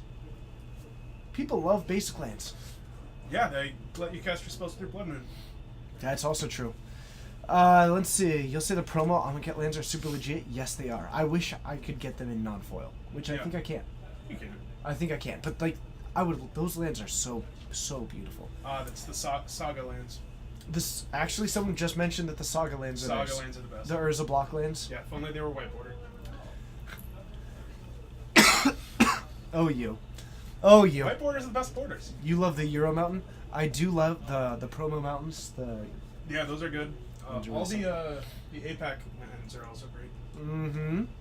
They go like APAC more than like Euro. I think unfortunately, like the truth of it is that I think Mountain generally gets the short end of the stick as far as land arts go. Yeah. In Kamigawa, I think that wasn't the case. I think they actually had the best lands in Kamigawa. I think I like actually the swamp. One of the swamps. The I think swamp I know that the one looks that you're like the talking about. Raito Bell. Yeah, that was pretty good. That's a good one. But other than that, it's a yeah mountain. Yeah. No, you want to talk about getting the short end of the stick. Look at the. Did he just say you wanted them whiteboarded? Yeah, he plays whiteboarded. I lands. play white border lands because I like white borders. It's He- not to troll anyone. I just like white borders. Yep. Yep. One whiteboarded land in your standard deck. Best way to do it. Nice. No, but like planes always get the short end of the stick. I feel like if you look at the OG arts for all of them, forest still looks cool, mountain looks cool, swamp looks cool. Even island looks not horrible. Plains is like there's nothing. You have the John Avon iconic mountain. That's Yeah. like my favorite mountain art. Yeah, and like the both forests back there are just looking really cool, especially. What's up, unsanitary pigs? Not too much. I've got a kangaroo hat. That's pretty exciting. See, look at that. Someone's It's with legacy tonight. Someone's with me. Oh. They're like they're unlimited basics. Someone's always with you. Hey, This is gonna be you right now. see, look at me. I'm right there. I'm just with everyone. That's a very good point, Coleman. I can only do so much. I'm 2-0. 2-0, really? Yeah, turns out Elf still pretty good. Yeah, and really with Terminus gone, that does make your odds of being a competitive deck significantly higher. I right? would argue it was already a competitive deck. No need to cut me off, Coleman, okay? Let me finish my point. My apologies.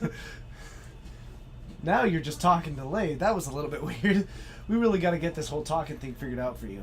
We really do. It's an issue. Anyway, we heard your laugh a couple of times out there. That was pretty exciting. And you're now 2-0. Are you going to go for the full 4-0 run today? I'm gonna try for the 4-0 run, but you know what they say: once you hit the hill, you can't go back.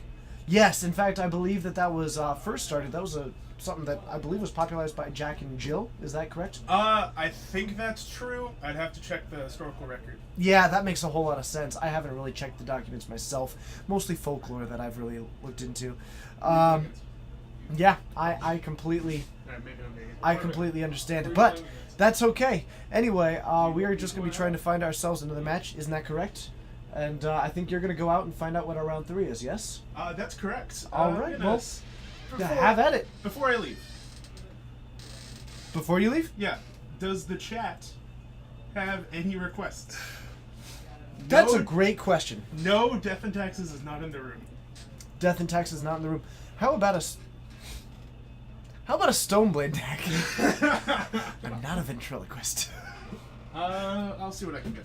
Okay. Dang it. I got so bad at that at the end.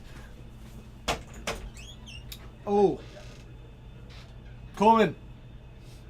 Also Burn or Dead Guy Ale? Or Neither one- Infect? None of those decks are actually, but I think I might actually have something. Okay. Uh, Get a better puppeteer. Yeah, that's probably reasonable. yeah, I'll see. I've got an idea about one. It depends on. I was so good at that for a little bit. Hello to the viewers who stuck through that. No kidding. Thank you, everybody who stuck through that. That's amazing that you're all here. Hopefully you enjoyed our fun there. But we've got some more magic coming your way What in the world is dead guy ill? Black white value. Black white, straight up value. Okay.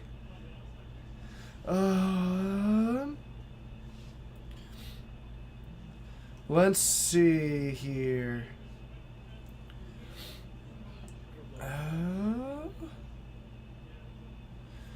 Well, then I mimicked myself. Yeah, it really devolved at the end there. It really devolved at the end there. Black White Stoneblade, that's a good way to call it. Yep. No red deck wins? Oh, I love red deck wins. Watermelon Head. That was some of the best banter you've seen so far on this stream. Thank you so much. I'm not a good ventriloquist. So Coleman's just gonna keep hanging out with me here, and he's gonna be largely silent until we can hear his laugh in the background. They'll be like, so stealthy, TJ. Well done. So stealthy. By the way, chat, you recommend crazy getting shop. Nice. Oh, Morikatsu.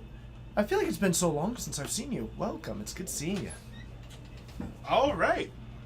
Well, hello there. Well, you wanted one Stoneblade deck. Yep. I got you two. Really? Yeah. Larry's still going to be facing one. Okay. And you've got Steven on the other side. Really?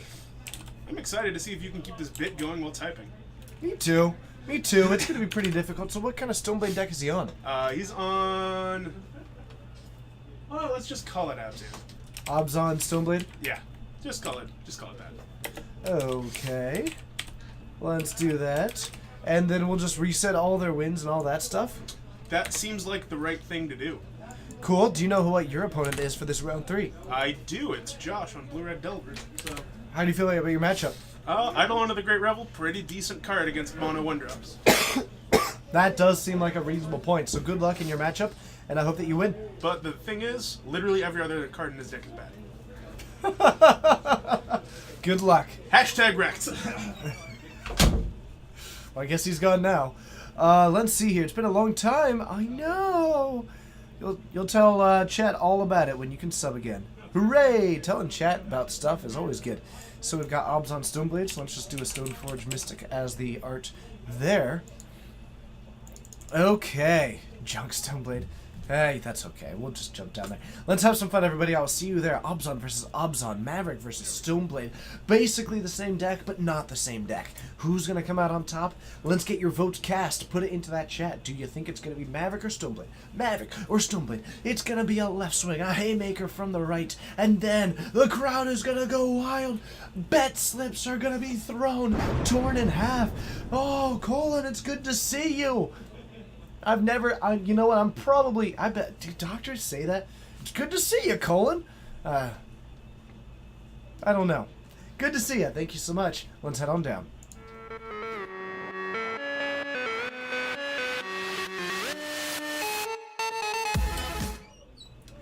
These players lining on up.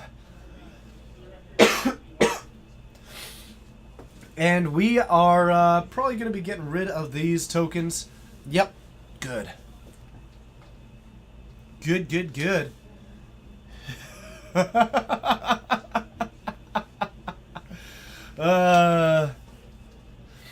Okay.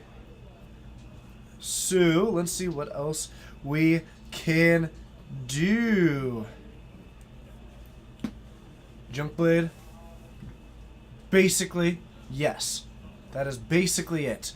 But let's watch what we see. We had one vote for Maverick because of the power of Mother of Runes. Or now have a good evening. I hope you enjoy it. Awkward Ninja's dropping in some of that Tommy Moonray action because everybody's a rock star. Oh my goodness. Oh, I'm causing a fuss in my own stream. I'm breaking things. But I'm going to fix things on the fly. Fixing the green screen while we stream. Doo-da, doo-da.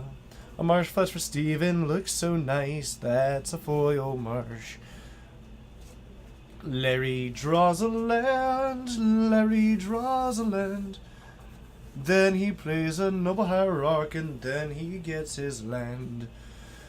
Going to fetch 19. Gonna pass to Steven. I should stop this bit right now because people gonna hate. So, Steven going for a fetch himself. Going to be dropping down to 2/19. Noble Hierarch out for Larry, getting ready to jump into that third mana already on turn 2. Steven with the Stoneforge Mystic in hand as well as a Tarmogoyf. We might end up firing off this Tarmogoyf even if it is a 1/2 at the moment. It has got a lot of capacity to grow. And it is going to be a creature that can outclass a good amount of what Larry has. Huh.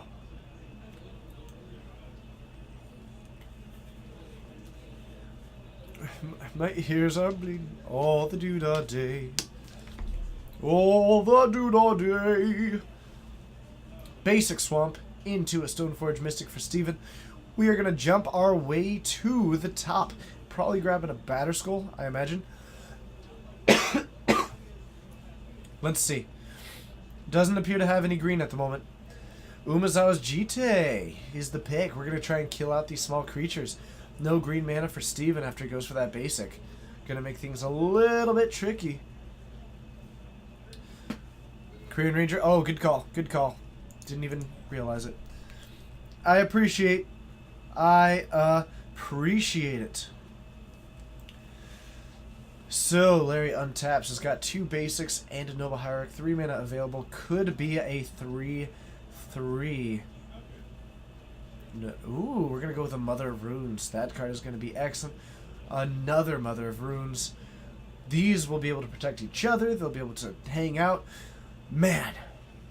It's like it's straight out of a scene from Hot Fuzz. You mothers. I mean, where else can you watch a stream with a dude wearing a kangaroo on his head singing folk songs? You know what? I honestly don't know. Nothing better than Jaeger in a Geek Fortress stream. Sinister Jester, I appreciate you being here. It is truly an honor that there are 160 of you here joining me here tonight. This community has been nothing short of incredible at all times, and I love doing this. So, 2 Mother of Runes, a Noble Hierarch for Larry. We have got a Windswept Heath joining out, and we are going to go for the the Knight of the Reliquary. Now, with these 2 Mother of Runes able to give it protection from any color for the turn, this is going to be a pretty powerful tool for providing some ways to block, and now that they are both active, this is going to be difficult to deal damage with this Umezawa's Jitte, because they have the ability to prevent that damage through protection, and having 2 activations of that is going to be crazy. Project Barrett joining in on the theme. Interesting. We have got a theme going on. Okay. Meantime, the Rogues guys trying to coordinate a day where we all stream us playing Jackbox, which I'm pretty excited about. But if you're just joining for that first time, welcome. Welcome to the Geek Fortress stream. My name's TJ. You're all rock stars. I appreciate you being here. We do this 3 times a week, and we have a ton of fun with it. Steven, with this Umezawa's Jitte, does look like a potential answer, but the Mother of Runes are so problematic, and Steven doesn't have a way to answer those right now. Could drop out a couple of... Actually, that's a basic swamp. So, sort of Light and Shadow. Would Sword of Light and Shadow do it? Yeah, probably. That would do it. You have water in Geek Fortress. Are you still one of the cool kids? Yes, you are, Chaos. Yes, you are. We could go for this Liliana and start trying to minus it, but that doesn't look great.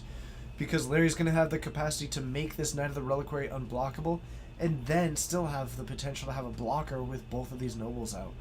Sylvan Library coming down for Steven. Going to be looking for an answer, possibly some... But a lot of these answers also don't get through the Mother Runes. Larry is well set up with 2 of these right now. Ah, goodness. A Wasteland comes down, takes out the white mana source for Steven. Left with only green and black in a deck that is based around Stoneforge Mystic. Seems not bad. Apologies for the cough. Truly do apologize. And we are just going to attack, not even bothering to give protection. There's no Umezawa's Jite, so you know it's not going to work. And now you remain with double protection. So we're going to fall down. Optimus Perm, it's good to see you. Thank you so much for hitting that follow button. My name's TJ, you're Optimus Perm, and your name is amazing.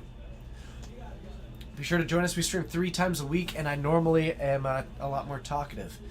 But I am struggling with my voice a little bit tonight, but the show must go on.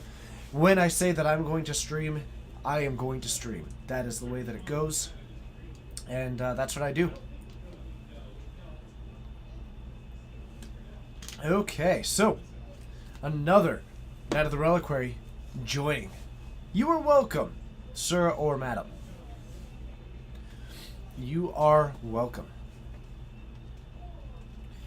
So, we have got Liliana's, we've got Green Sun Zenith. We are going to take, oh no, we're not going to take 8, we're going to take 11 and move into game 2. Larry takes this one in a pretty big sweep. Double Mother of Runes, almost impossible for Steven to answer.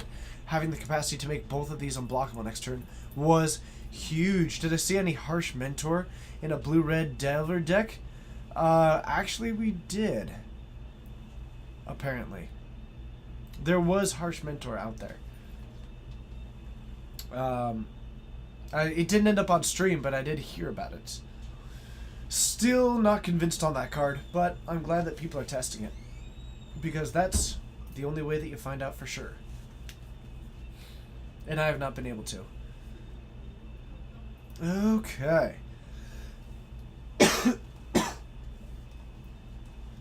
You seem pretty excited about it, though. I feel like you're about to hold up a spork. I don't know. I don't know. There's a lot of dots there. I feel like you're holding me in anticipation.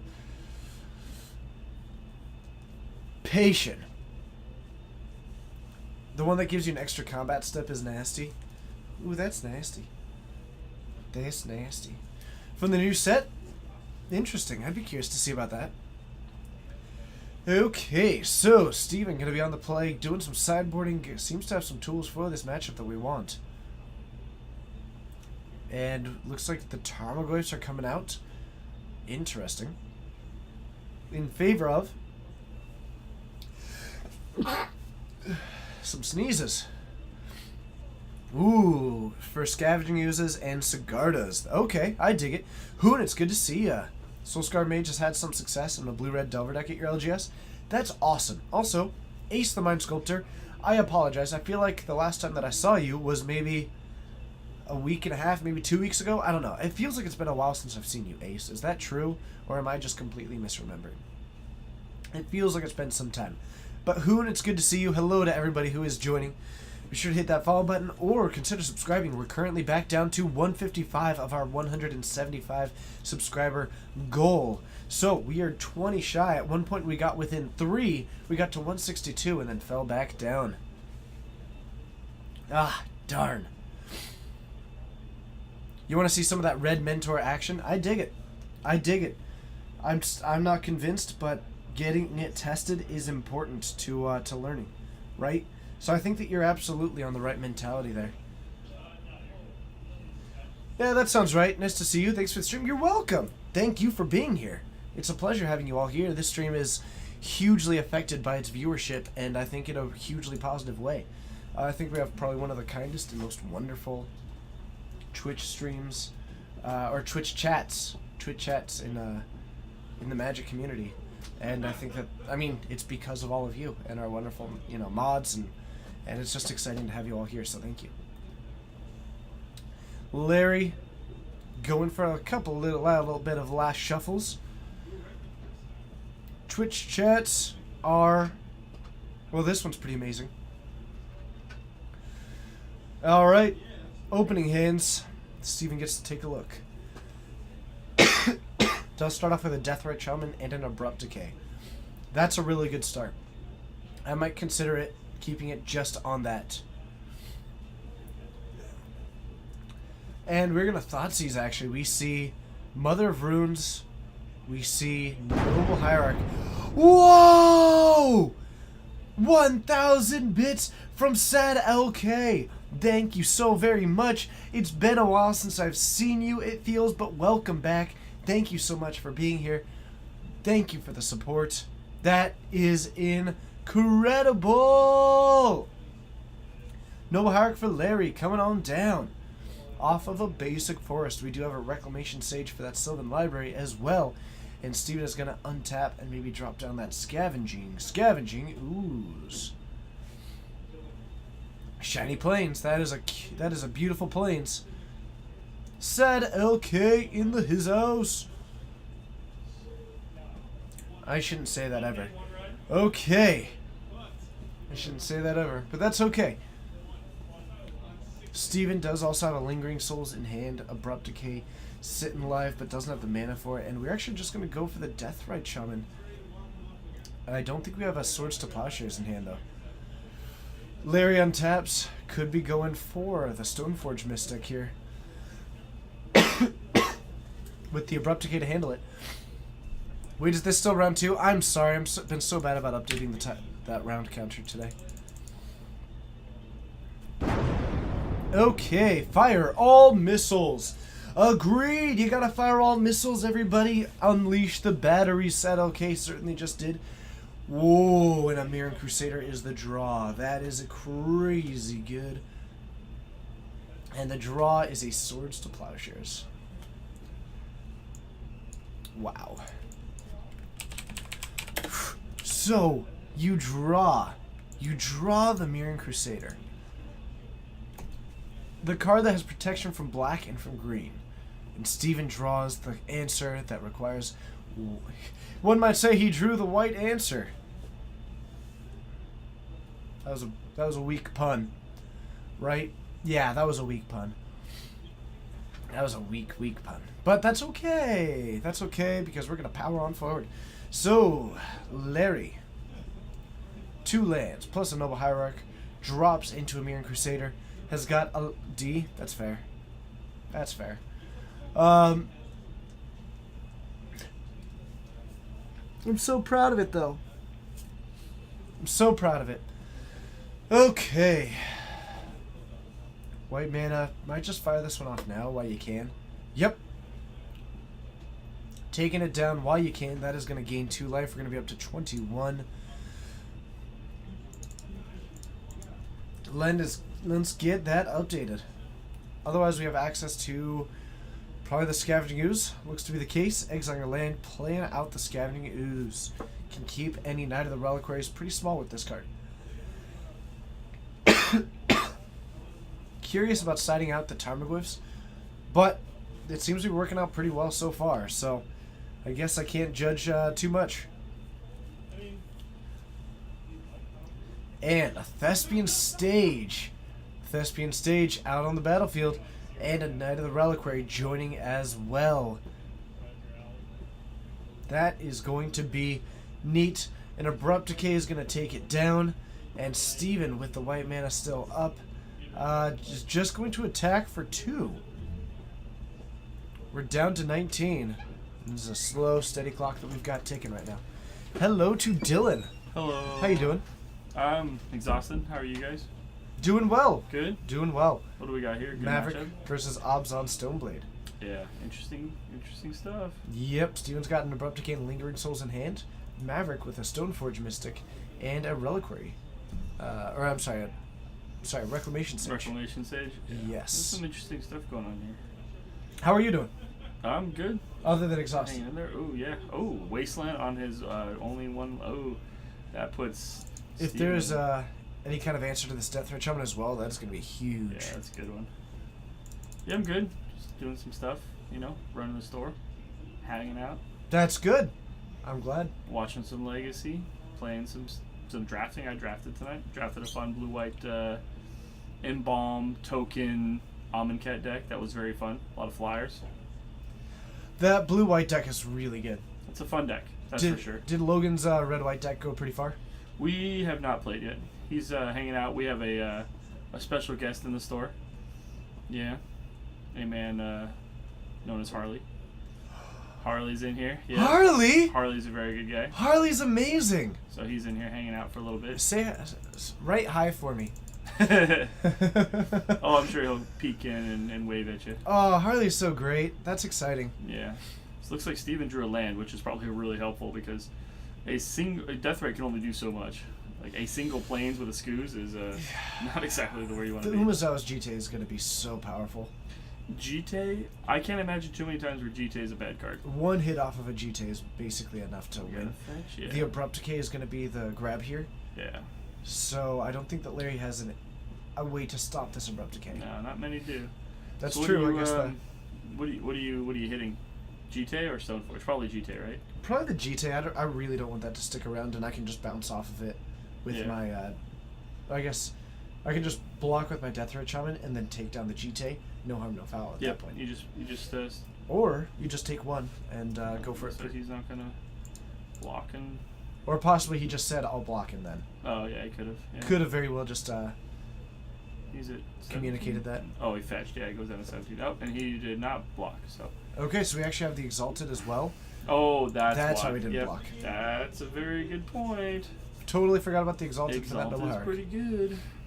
Exalted is pretty good. That that's Liliana also looking pretty good. Oh, is he got Drew Liliana? Yep, That's a good one. that is a good one. It's actually an interesting draw because like the sack part doesn't really get you. I guess all it does is fuel your. It actually skew. gets you surprisingly far, because Those are with only skews. 2 creatures out, it means that you can outclass either one of these with your Scavengers straight up. You pretty much can either way.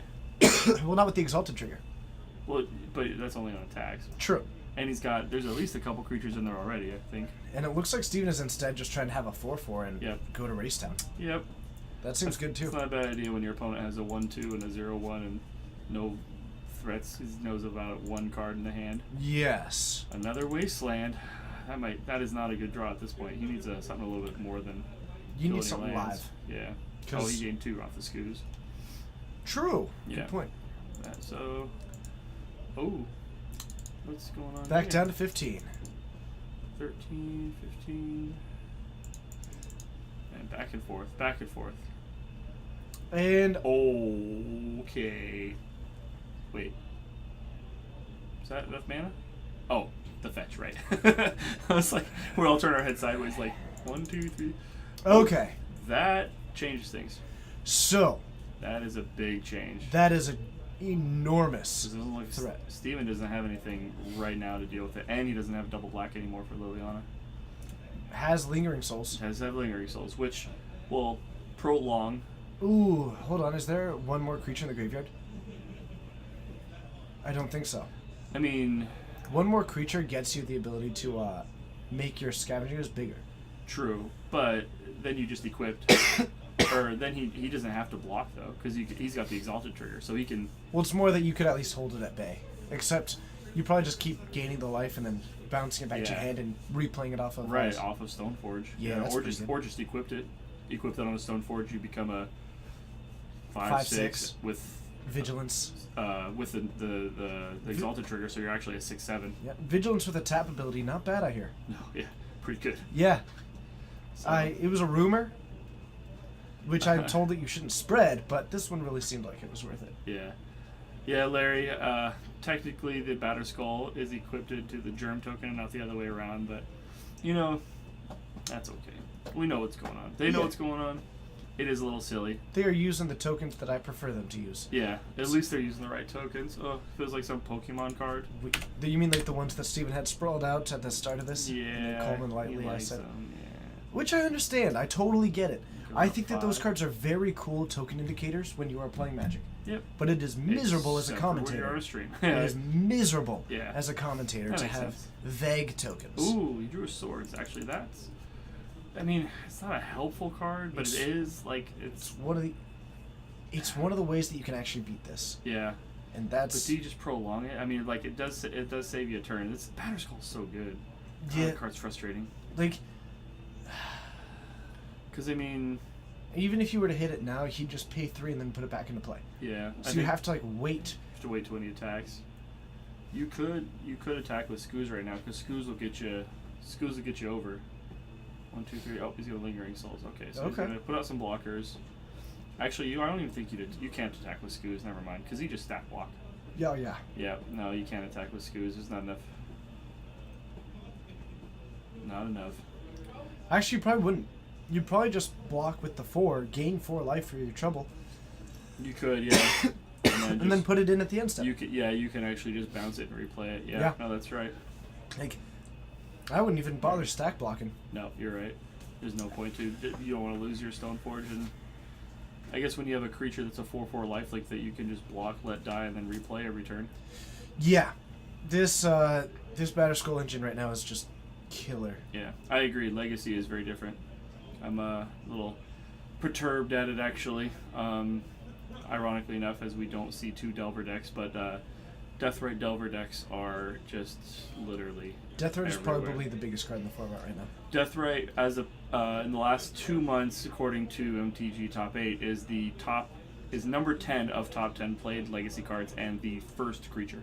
Yep. So, Brainstorm probably top. Brainstorm was number 1. Yep. Brainstorm, Force, and then various lands that are bluish. You Yeah. know, it included everything. But yeah, it was The Brainstorm things or that Force. cast Force of Will and Brainstorm. Yep. Absolutely.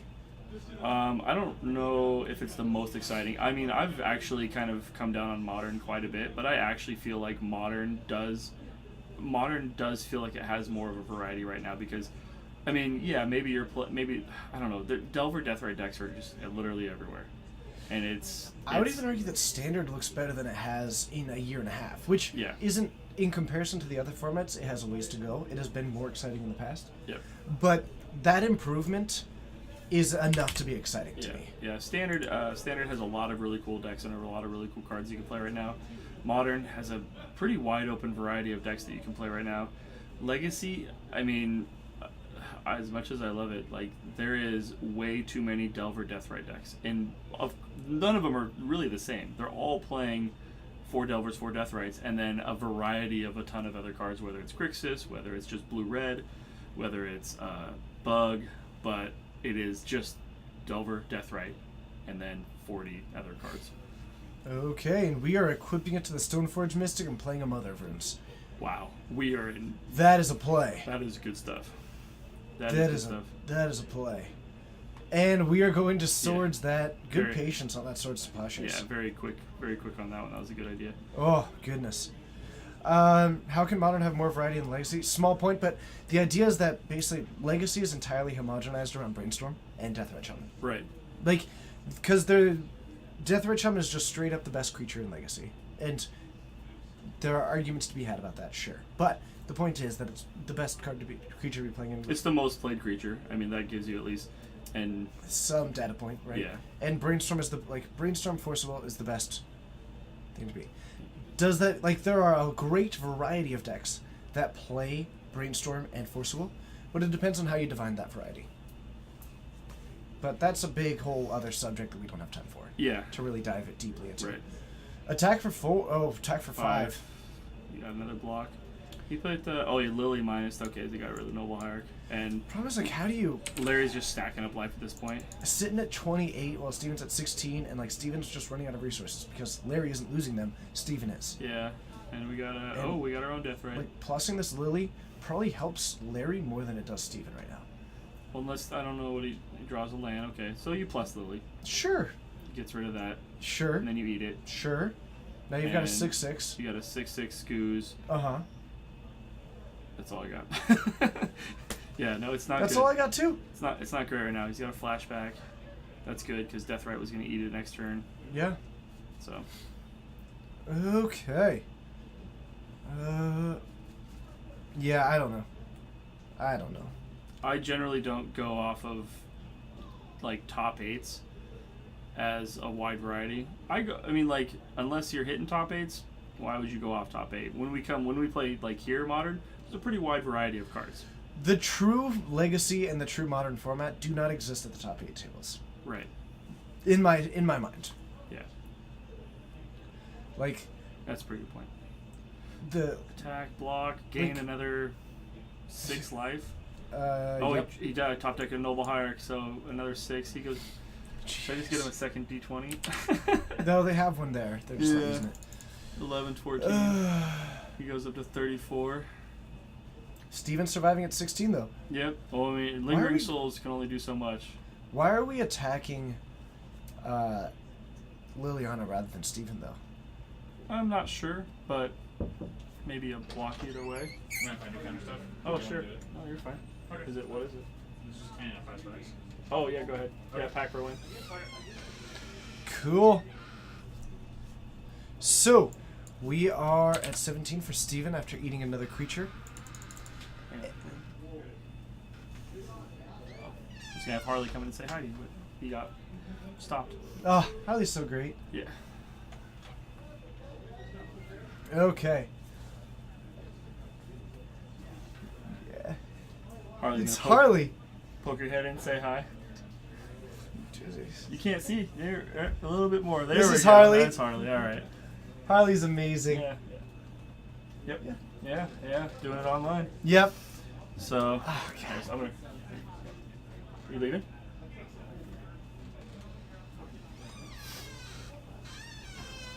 Harley's great. In case you're curious why we weren't talking very much, Harley is actually deaf, and he's a really good Magic player and Hearthstone player, and Oh. a very nice guy. He used to be a top-ranked WoW player too. Yeah, he's a very good online player. He was also a top-ranked Hearthstone player, Mm-hmm.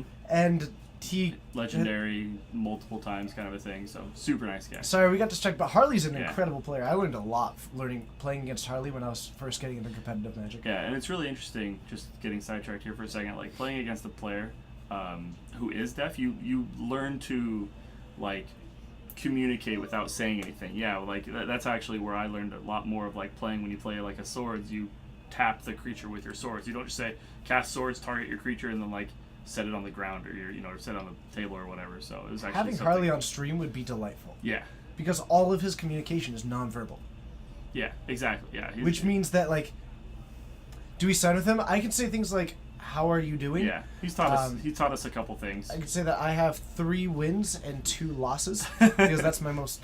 3 wins and 2 losses. Does that happen more often than you're willing to admit? You know, 3 and you 2. know. Well, I can say whatever. You know, I just know how to say wins and losses. Oh, okay. So like I No, can. thank you, and he's taught me a couple things like mom and or mother and father and grandmother and grandfather and a couple of just things like that. But yeah, he's taught us a couple things. Harley's great. Yeah, he's a nice guy. So what do we got here? We I almost got moved in with him actually, but I ended up going just for a place on. Yeah. To get a place on my own. Yep. Yeah, he was looking around. He doing cool stuff. Plays a lot of online games. Yes, he does. And he's actually in a deaf guild. He told me about that. He was telling me all about that. That he's in a guild that's actually specifically for people who are deaf, who don't like. They're not in a guild where people are expected to go into like like Skype the- or something like that where they or actually Discord play. server or something. Yeah, exactly. So it's Yep. really nice. Do the wins losses? So I think the wins is this, and I think the losses are that. Yeah, Pretty sure you've played against Harley before. you might have. I mean, like He it was was very charming. Yeah, it was right around Dragon's Base when he played quite a bit. He played that green white Devotion. Yeah, it was like a green white value deck or whatever with a lot of Oh yeah, I remember that. voice resurgences and Loxodon Smiters and that type of stuff. So, I remember that deck. so we got so Steven has his own GT now. Yep. Oh boy. Batterskull versus GT. Which is the more dominant spell? This is gonna be a game. Like, gain 4 life every turn, if I want to or continue staying in here. take ridiculous amounts of damage. This is just gonna be. I mean, GT wins. I'm pretty sure. GT is a much better card than Batterskull. So, Yeah. that's like one factor. Yeah, GT will win. GT will generally win if you have a creature that you can attach it to. That's the thing. So, yeah. Hey, family friendly. Yeah, GT will generally win. Just because the card can gain equal life to Batterskull, or I mean, you can kill creatures like any GT attack or block or swing can literally kill any of those 3 creatures up there. Yeah. So I'm even wondering maybe he attaches the Batterskull to possibly like Deathrite Shaman to save it from just being shot by GT, maybe? Instead, we're actually there's no counters on this GT. Well, not yet, True. but there probably will be. He does have a 7/7. I mean, you could go for the block it, like you actually have the mana to just go for the classic block, bounce it, replay it. It's interesting that he blocked with the token. I'm wondering maybe if he might have just taken the damage. I'm not sure what he When did. I'm at Maybe 18. they're talking Lily. But, I mean, putting the GT on the spirit token means that you just have a free shot. You're not... I think that's kind of where I would rather have it. Yeah. Because you're not getting any extra damage with the Scavenging Swag. Yeah, or Lily. Lily, I mean, it's nice that maybe, you know, you get a plus a little bit, but I mean, your minus is doing nothing. The discard is, I mean, he's got one card in hand. I don't know if that's doing anything. Really, you're just going for an ult, I think. But having a flyer in this matchup right now seems pretty popular. And is the ult that good right now? Oh, God. Why didn't you plus? I guess it wouldn't have mattered. Steven just gained so much life. Yeah. There's the plus side. Yeah. But I mean, that's if he would have pretty- plussed, he would have cast it either way. But then you can attach GT now to it. Something else. But That's brutal. we have a lot of life gain right now. Yep. And I think that's going to make the Batterskull potentially win that one just with the lack of flyers. You're okay, buddy. Yeah. This thing with, I mean, I'm not sure Larry plays. He's playing Maverick. I don't know if Maverick plays Lingering Souls or not. But the idea would be that a flyer here is king.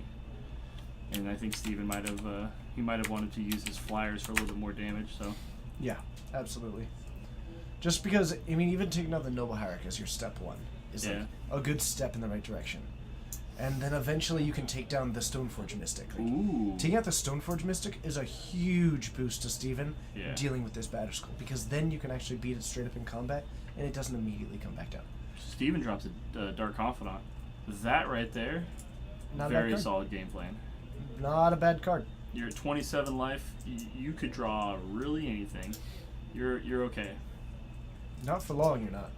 I mean, yeah, that's true. But when you got a GT, And actually, I might just block with the Stoneforge Mystic purely for the aspect of getting 2 counters on it. you're essentially accepting the fact that you're willing to trade your Stoneforge for something else. Wow.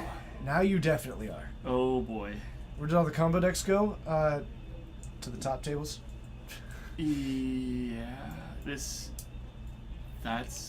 rough. That's a pretty good card. Yeah. I don't even. Would you just suit that up? I might suit up on my Deathrite Shaman, actually. I mean, you could put it on something that will save it. Whatever you essentially are protecting whatever it is from. Now you're just forcing some double blocks. Yeah. Though that Stoneforge should I be think- Sideways. But Yeah, I think Better that's Skull good. doesn't give the whole team vigilance, but that's fine. Yeah, so I think he's swinging both at Lily. I think Lily's just toast, which is fine. Oh, there he goes. I think Lily being dead here is actually not bad. Oh, is that what's happening?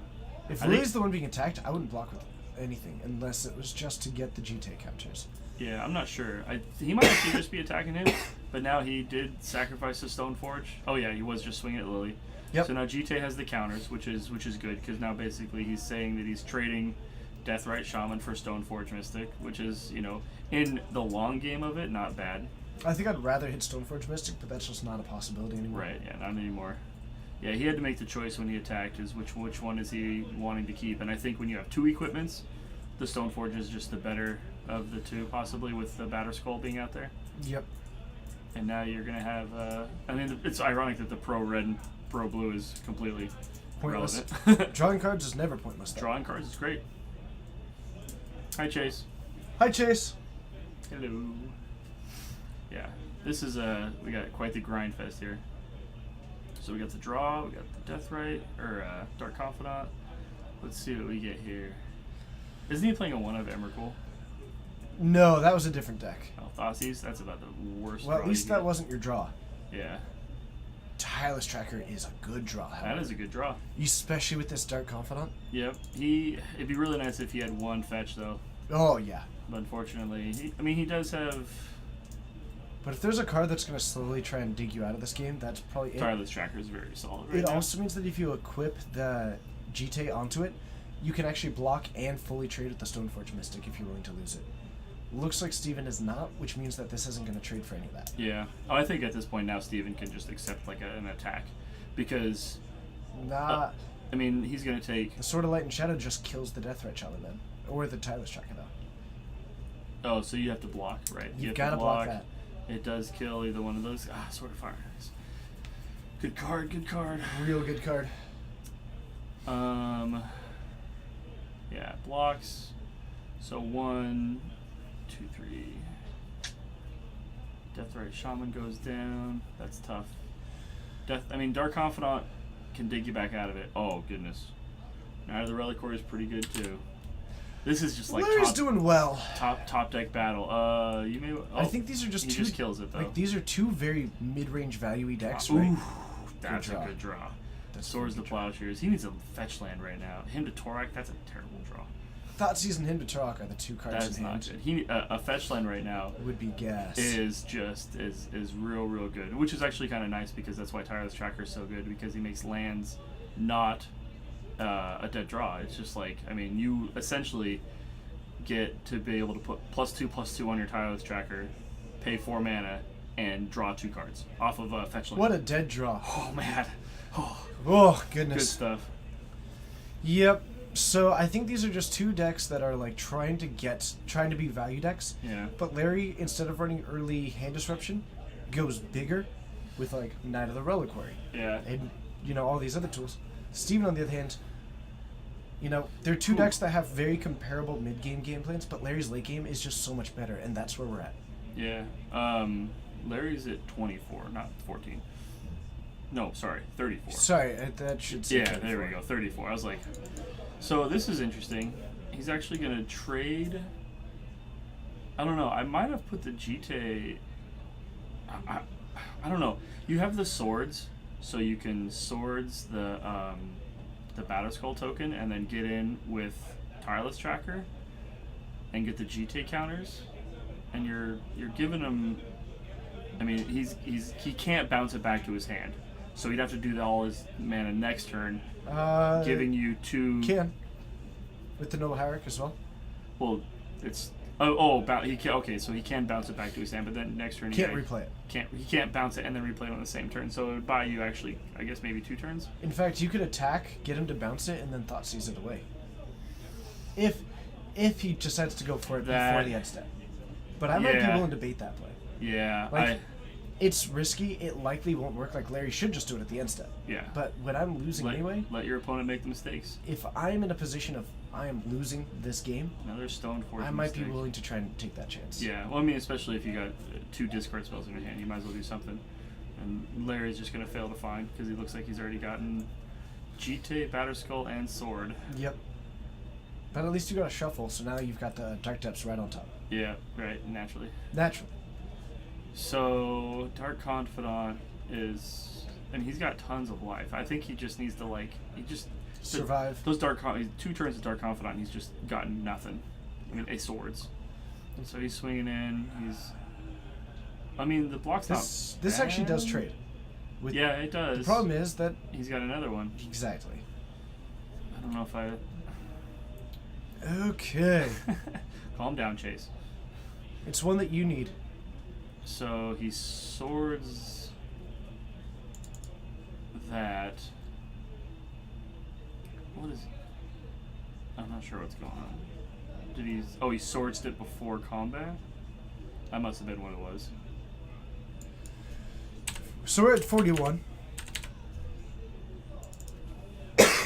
Which is just insane. Oh, you got a Lily. That's a much better draw. And then another Dark Confidant. Go big. The value right now is just bonkers. Play them both. So here, I think your minus, that's a pretty obvious one. You take out the Noble Hierarch, but whatever. It's a Yeah. step in the right direction. It's one, yep, because then you plus and then minus again, and you're. I don't know. I don't know, but did he just encourage him to sacrifice the germ? Well, I guess if you suggested and your opponent's highly suggestible. What? I don't know what's going Why on. is that the take? I don't know what's going on. Oh, he's gonna plus. Never mind. He's plussing, discarding a pretty useless spell, playing a Dark Confidant. Yeah, that was pretty good. So I'll minus Lily, and you'll sacrifice your token. Except now the token's still there. So yeah, actually he plus Lily. okay. Yeah, he plus Lily. Yeah.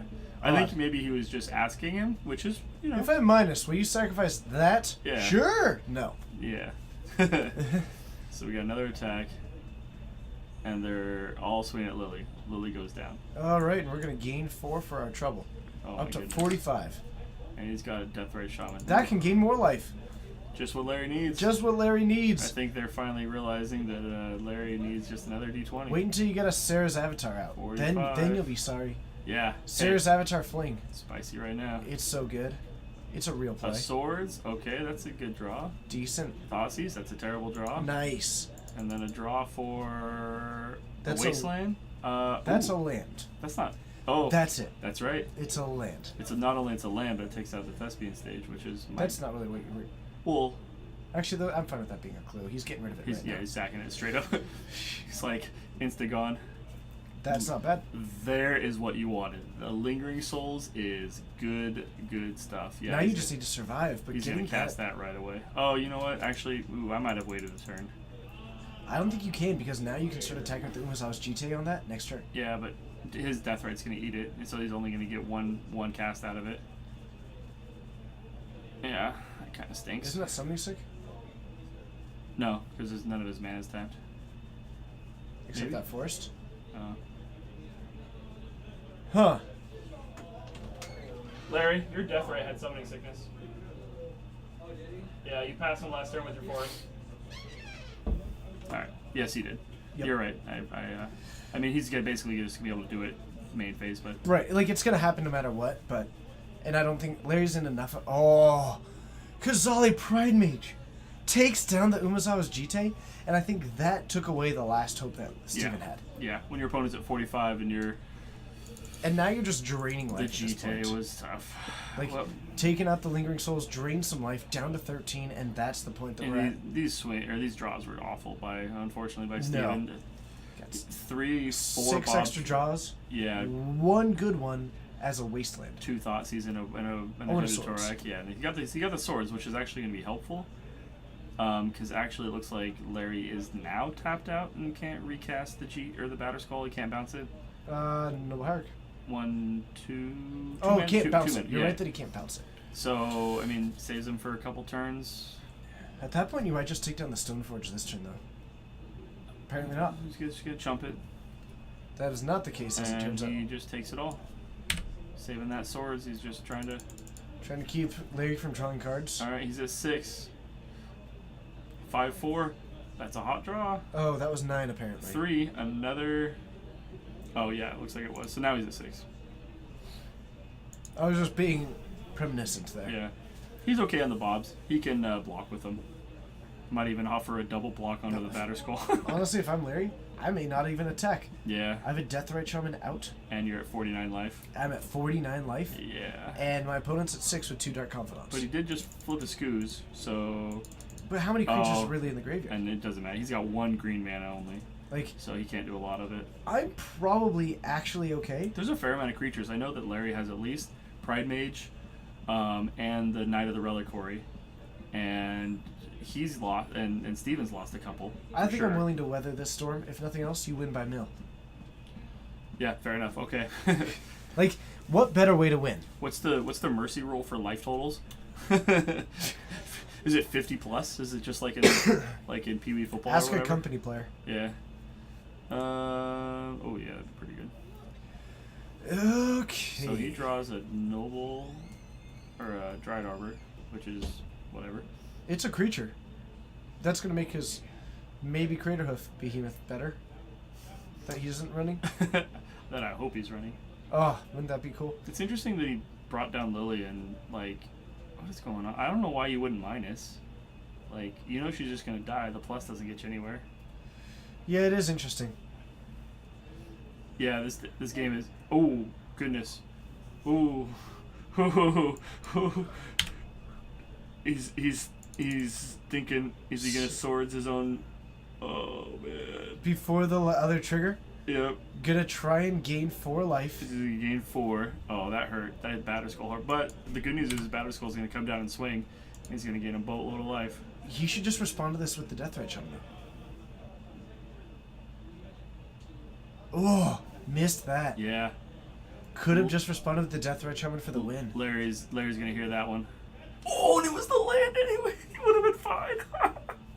So not only did Larry miss it just a kill, no. But if he hadn't done that, he wouldn't have died. Oh no, we didn't. Oh goodness. Oh man. Oh yeah, Dylan wasn't in here earlier, and it's easier when I'm on the full screen to just have it over there as something to fill that slot.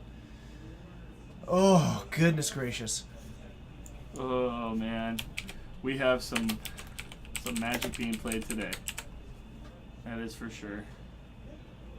All right, I'm gonna let you finish this. I'm I gonna just go put back your name out there in. and run. Oh, you did? Yeah. Oh, is my name in there now? Yep. Oh, hello. I'm Dylan. Thanks, Maeve.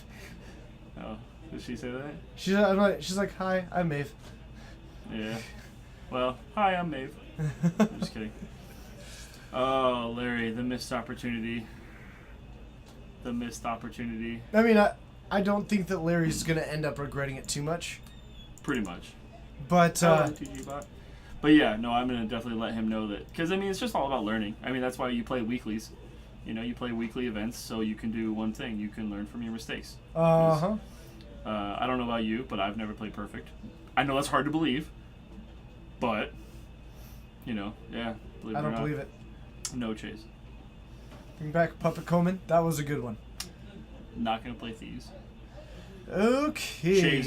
Chase is in the process of building a Green Sun for The probably Grixis game. Thieves deck. He does love Notion Thief. Mm-hmm. Does love Notion Thief. I agree that Larry could keep back these creatures. He's got functionally a kill out anyway. I mean, yeah. And there's a Umazawa's Jite. Where's Tommy Moonray? He's still on tour. He should be back soon, though, I imagine. Dude, tours they're long time, so Yep. I'm gonna run around for a minute. Well, I mean, when you're going to multiple planets. Okay. Let's see what we can do. I couldn't quite tell you, Clobster. Also, your name is kind of fun. So we've got a couple of Thoughtseizes and not a whole lot happening here. Looks like we're just going to go for Scavenging Ooze. Still sitting at a lot of life. And Larry's got to come up with a win, hoping for this Dark Confidant to take it. Does it? No, it's a Wasteland. And we draw into a Stoneforge Mystic. At this point, Steven's in trouble.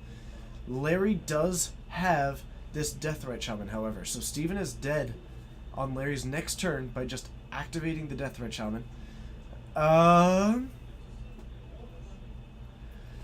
As long as there's any instants or sorceries. But I guess he would be competing with this Scavenging Ooze.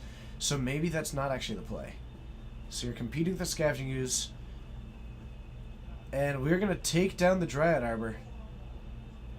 And we're going to Wasteland, looks to be the Black Source. Floating a mana there. Didn't gain life from the Batterskull attack.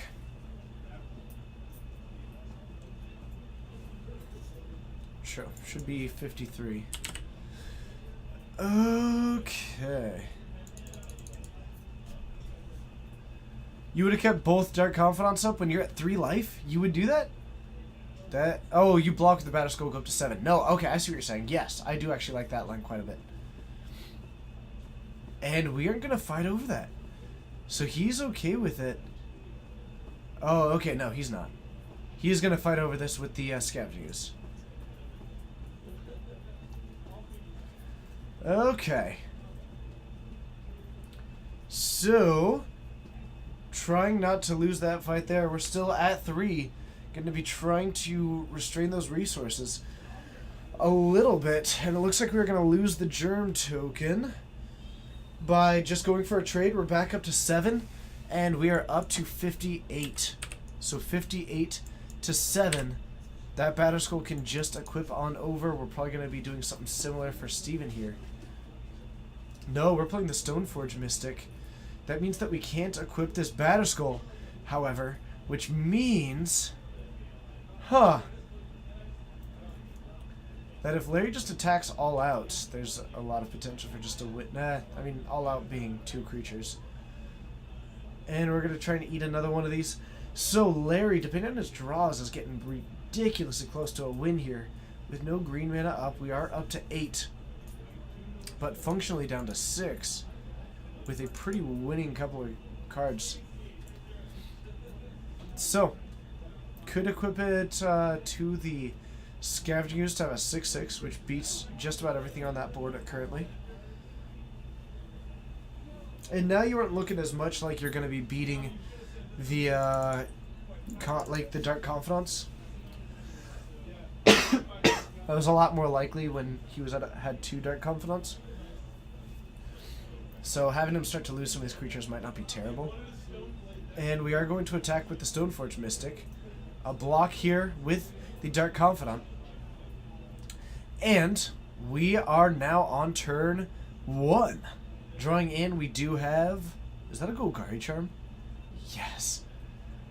That is a Golgari Charm, which does nothing on this board, except blocking and regenerating. Whew.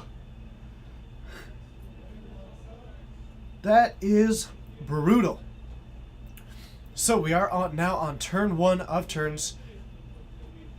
We might end up seeing it if Larry looking to take a win here at 57 life, excuse me, not 58. And we are going to equip it to the Scavenging Ooze. We are going to try and gain 8 life. But turning all these cards sideways comes with a big host of inherent problems.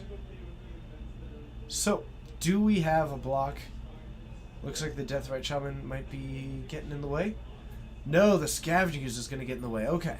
So we've got a chump block here. Larry with a Restoration Angel going to flicker that. And that's going to be a win. He can equip the Batterskull to the Restoration Angel and swing for lethal. That Golgari Charm isn't gonna do it. Minusing to the team, not enough. Larry is going to be sitting on enough between this except for the fact these 2 swings that Larry gets are gonna be enough.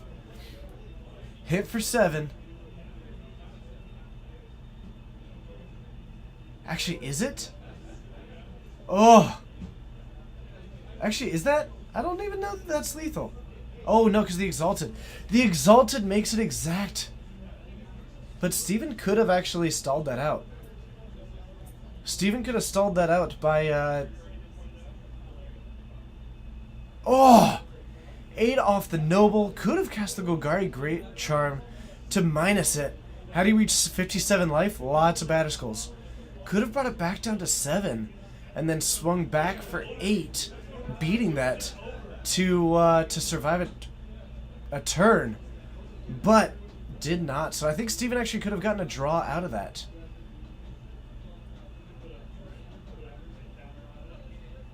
Huh. He'd fetch to go to... Yeah, but then he wouldn't have the Exalted, Utah. He wouldn't have the Exalted at that point, because you do it before combat, you take down the Noble Hierarch, and then it's down to being a 6 power as you go down to 7. Regardless, that's okay. But let's head on up to the booth and get ready for round 4. We'll see you up there.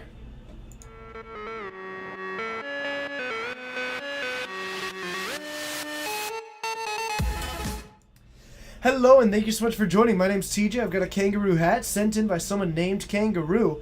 A draw is still a 0-1-1 loss. That's a good point. Okay, so maybe it was just, let's get this over with.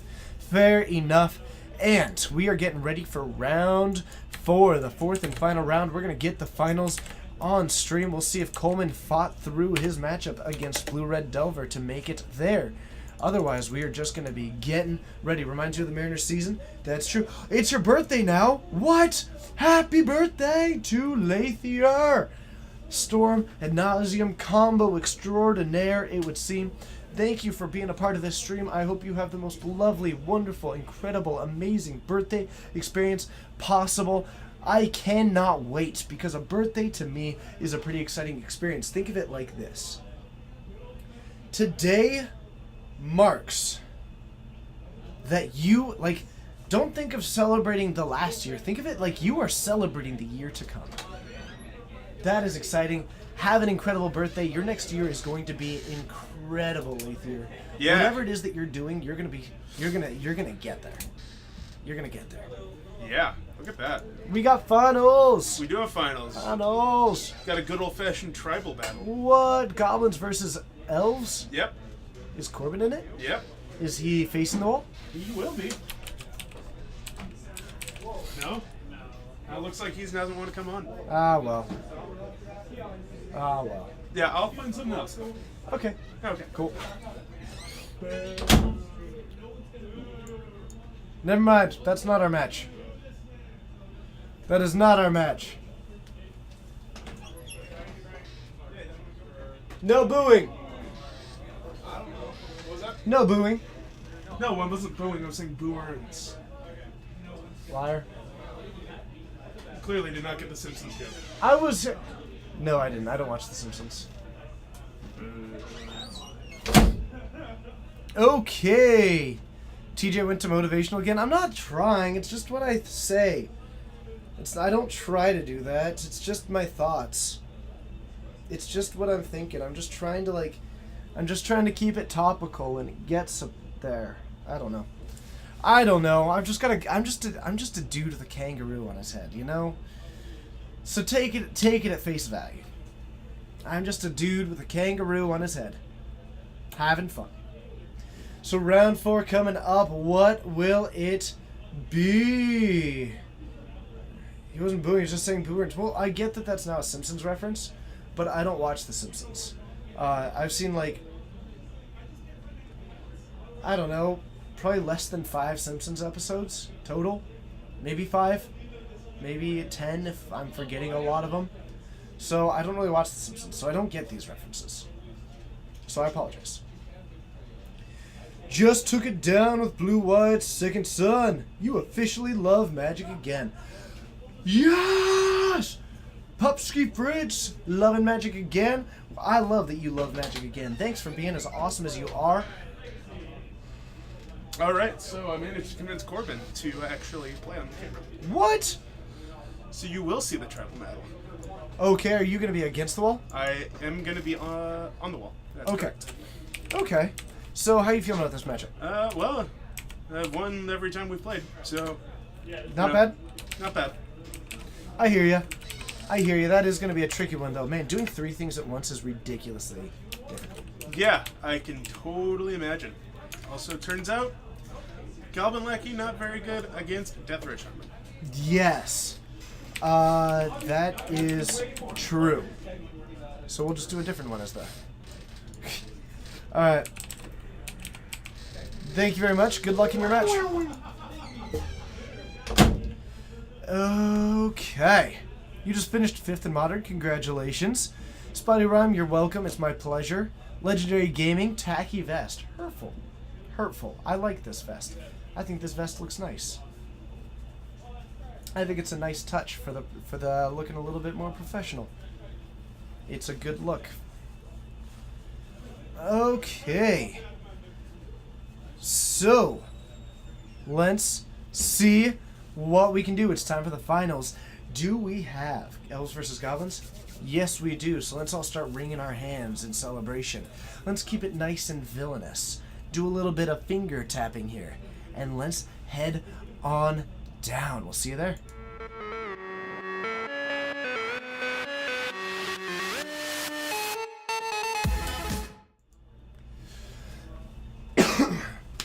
Okay. Oh my. Tevin, it's mostly the ones that are very easily spammed or get old pretty quick. I'm fine with, like, there could easily be a little bit of moderation, but honestly, I would get bored if a bunch of people started saying spawn Kickbot in a stream that doesn't even, like, show Kickbot. Team Elves. I mean, Elves is pretty significantly favored in this one. So, that's not a bad one to be on the team of. Goblins have the best flavor text? That's a good point, though. So, I'll suggest that to them. Chad is wondering if you guys would like to instead make this a battle of flavor text. Of what? Flavor text. I do like a battle of flavor text. We figured it levels the playing field a bit.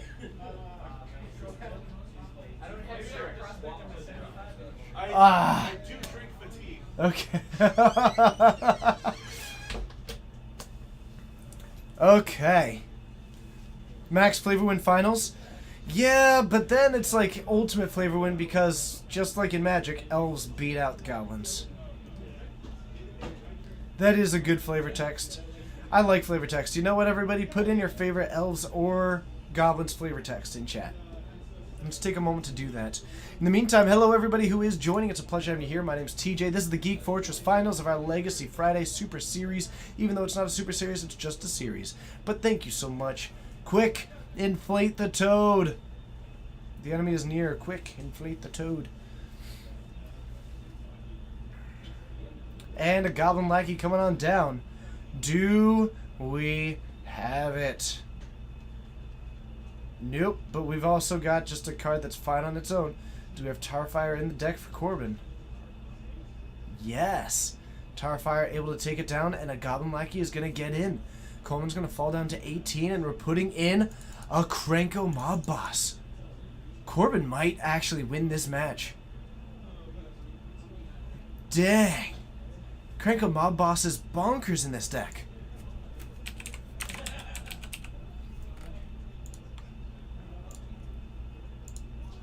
Oh my goodness. So, a Deathrat Shaman coming in, but Corbin sitting pretty nice suddenly. Has a Warren Instigator in hand. Gonna play that one out. And we are gonna make some goblins. And let's just start flooding the board. Oh, this is good. This might be quite good. The enemy is getting too close. Quick! Inflate the toad. So a pass back, and we're going to glimpse the glimpse of nature for Coleman. It is time to try and value out. We're probably going to go for an Elvish Visionary because that's what you always do after you cast a glimpse of nature. Look at that. An Elvish Visionary. Draw 2. And we are going to play a land. Drop in. We don't actually have this, so dropping it in, passing it back. Corbin might win with this. Depending on what he just drew. What goblin do we have? Attacking for 5 here. And let's see if we can put in another massive goblin. Oh my goodness. A Warren Instigator comes in off of this. The first strike damage is dealt. And then we fall down to 12. Haven't activated the Krenko Mob Boss yet. And then we are going to put in 7 goblins. So we are up to having 14 goblins in play. I mean, Coleman needs to leave up blockers. It is a very thin line that wins in this game, but it mostly involves a Craterhoof Behemoth and swinging for lethal. But Corbin's blockers looking pretty good here. Corbin is looking like he's going to take game 1 in a matchup which many deem to be pretty close to unwinnable. But Coleman, with the Craterhoof in hand and with the Heritage Druid combo online, tapping these 3 elves with 2 mana available to drop in probably a Wirewood Symbiote. We're going to draw a card off of it, and a Natural Order is the draw. Can we get there? I believe a Gaia's Cradle is in hand. We're going to remove the Elvish Visionary back to the hand, untapping the Deathrite Shaman. We don't have access to a mana off of this, however. And that's actually a Pendelhaven, not a Cradle. Using the last 2 mana to cast this. You do not have 3 elves to be untapped right now. A Wirewood, or a Wood Elf in hand. And we are going to fire off a Green Sun Zenith, likely for a Nettle Sentinel. Looks like that may not be the case. But Coleman, can we get there? Green Sun, probably. Spider Ram is solo casting hard. It is a different skill. It is an absolutely different skill. Hopefully I do well at it. But, I don't know. It takes practice, I guess. I would say commentary in its entirety takes practice. That's the biggest thing. So, yes, I would say that all commentary is fairly difficult. I love it, and I feel like I have a talent for it. Or I hope I have a talent for it. But, Let's see. Thank you, Spider-Ram. I appreciate that. So, the trick is that you have to both do, like, you have to be color commentary and play-by-play commentary. And that, like, striking the balance between those two is pretty tricky. Draws into a Heritage Druid of all the things. Boom. Takes it down. Goes for another 3, plays this one out, untaps an elf, draws a card. Do we have more elves in hand? Yes, we do. We've got an Elvish Visionary coming in, going down to 1 mana, drawing 2 cards off of it. And what can we do?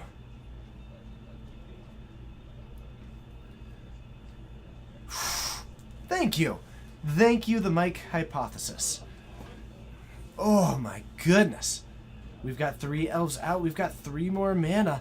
Can we go for it?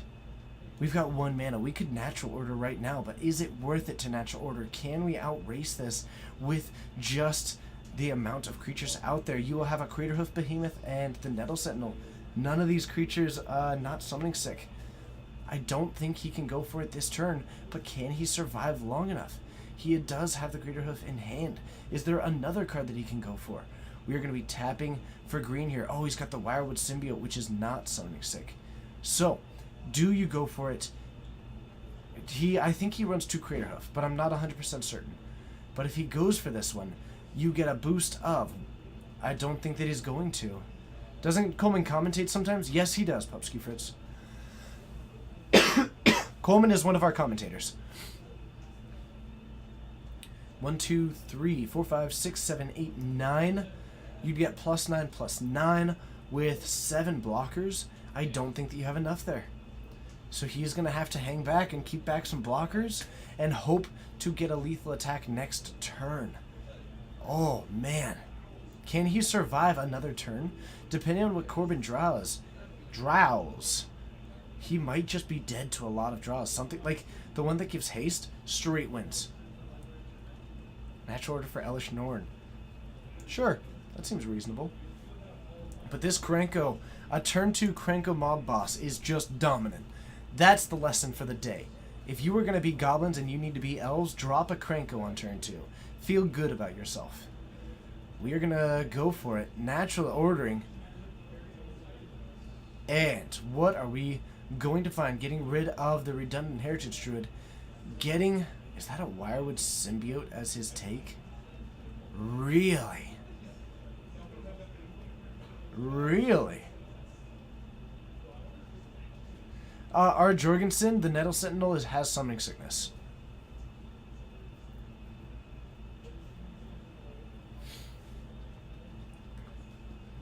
We are going to go for another one, and we are trying to... Are we trying to just reset the combo?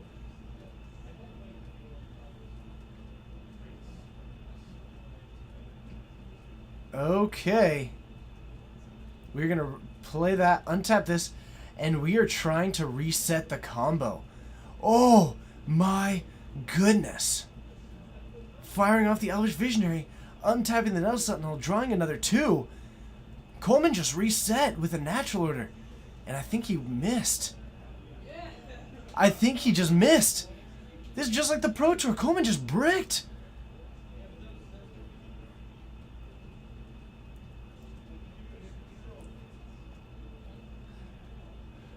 Oh my goodness.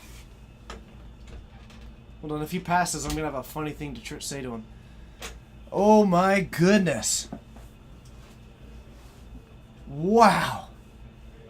Incredible. I don't think he drew a Heritage Druid. I think he bricked real bad. Oh my goodness. Ooh, a snowflake letter. That's important. Thank you so much for being here. I've been wondering how I was going to get some snow in the mail, and this is pretty exciting for me. And we are going for it again. Let's jam some more. Oh man, if he breaks again, I've got something for him. That Wirewood Symbiote, we are going to return an elf. Do you go for the Elvish Visionary? I think you might need a 1-mana elf. I think you might need a 1-mana elf. And just hope. Oh my goodness. Let's see what we can do.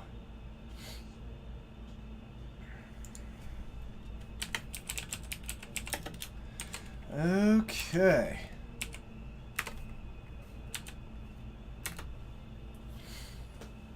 Oh my goodness. Plays it out. Gets the 1-mana elf out. Do we draw well? Going for 1 mana here. Looking for an Elvish Visionary, best case scenario. Goes for the Quirion Ranger. Drawing again. We hit a guy, but we have the Heritage Druid. Heritage Druid is going to do it again. We are looking for a Nettle Sentinel probably as a good card to draw into. Gonna go down to 1. We draw into yet another Craterhoof Behemoth. Oh my goodness. I'm getting ready to toss something out here. That is incredible. Another brick from Coleman, who could natural order. Oh my goodness, he's still got a natural order. So he's probably running through his natural order targets right now. Could he natural order to reset again? Could he natural order and reset up again?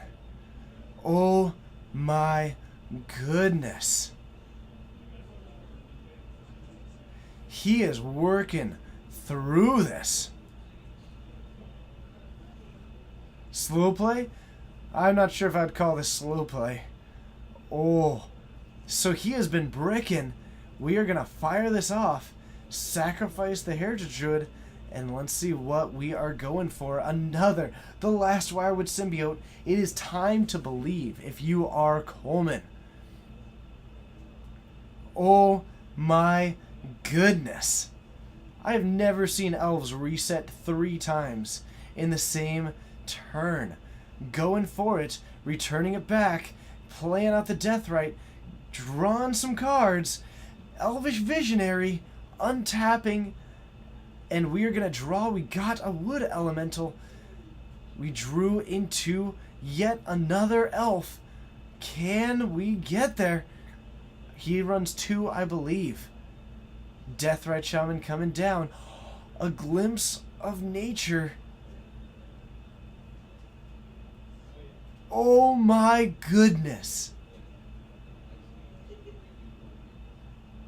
How insane has this been? And we are picking our 7.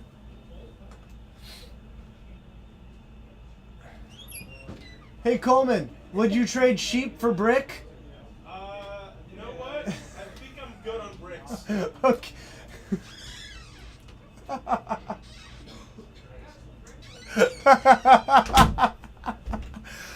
Oh my goodness, Coleman! You bricked entirely!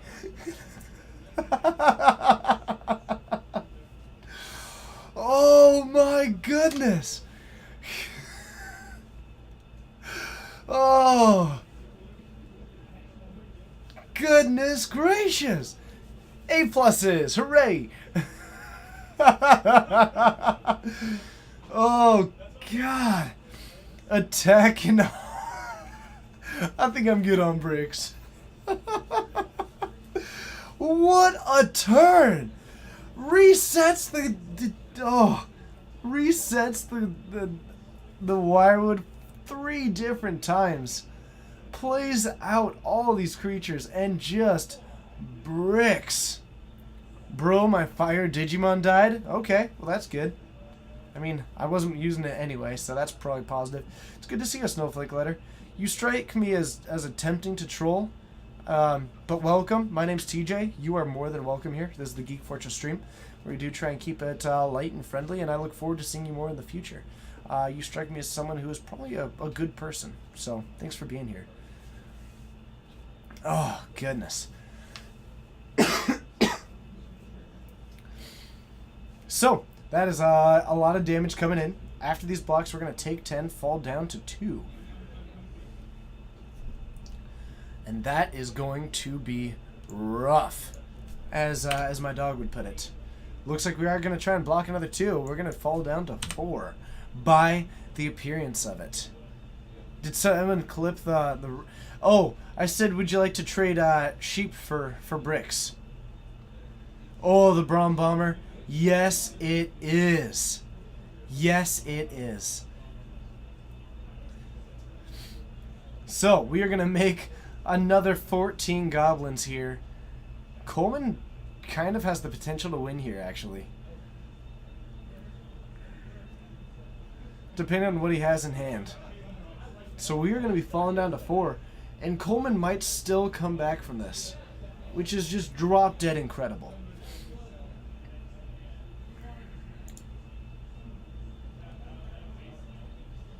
So, can we do it? We're going to eat a creature, go up to 7. And can this Critter Hoof come down and ruin a good time? He has Cradle. Oh. Oh my goodness. Is Corbin going to lose that game? This game? Corbin, I'm so sorry. Even when you turn to a Krenko and get out 30 goblins, you still can't. God, that's wicked brutal. Wicked brutal, brah. Alright.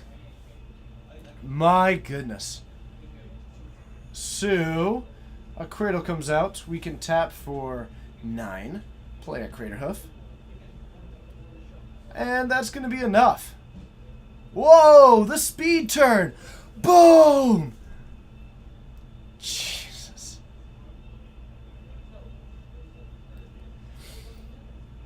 I cannot believe that after all of that, Corbin with like... that was just... wow. Wow. That is just brutal. Just brutal.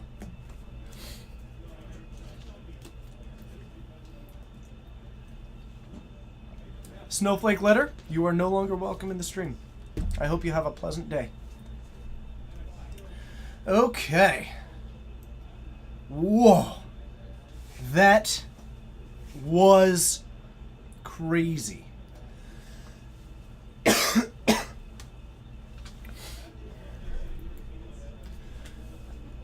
Alright, so let's do some sideboarding. Coleman just going for pretty minimalistic sideboards, just trying to get apparently some, not even bothering with the hand disruption actually.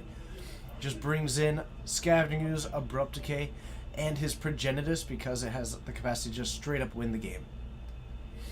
Could not have asked for much better. Nope, basically just needed the haste creature. Just needed the haste creature. Oh my goodness.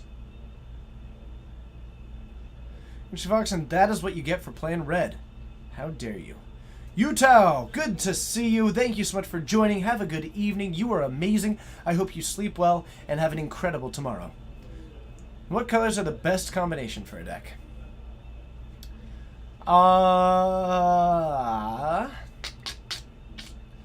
say blue, black, or green, red.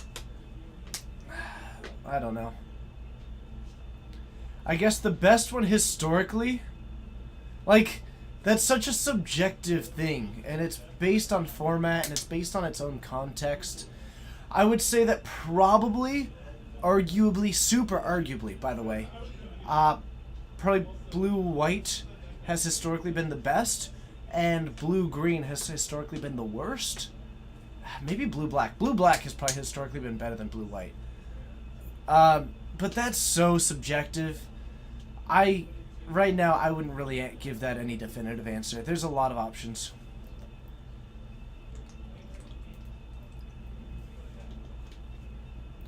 Okay, grow food in the dirt. Save time. Eat dirt. That's pretty funny, actually. Okay. Let's see here.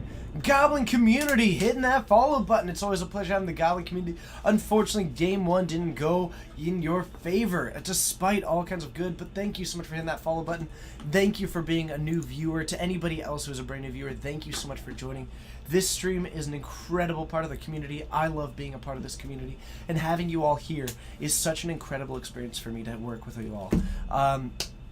You have pizza. I'm ridiculously jealous, but I'm going to go home and have a bunch of soup. Okay. So, we have got, oh my goodness, a maelstrom. Oh no, that was an abrupt decay. Catch. That's true. It does have some good flavor text. I don't know what my favorite flavor text ever is. I'd have to think on that. I've never really come to a conclusive answer on what my favorite flavor text is. Okay. Are those pictures next to the names new, or are you just incredibly bad at noticing things? The latter. The latter. Okay. Nice, going from snowflake to leaf. I can at least appreciate that you're willing to take the time to troll. So, congratulations on that. I like that you have this kind of time.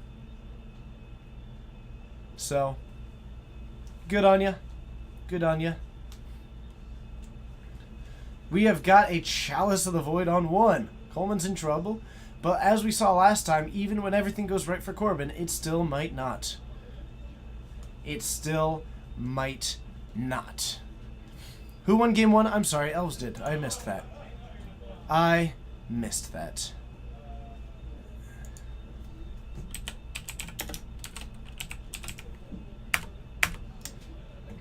Leaf letter.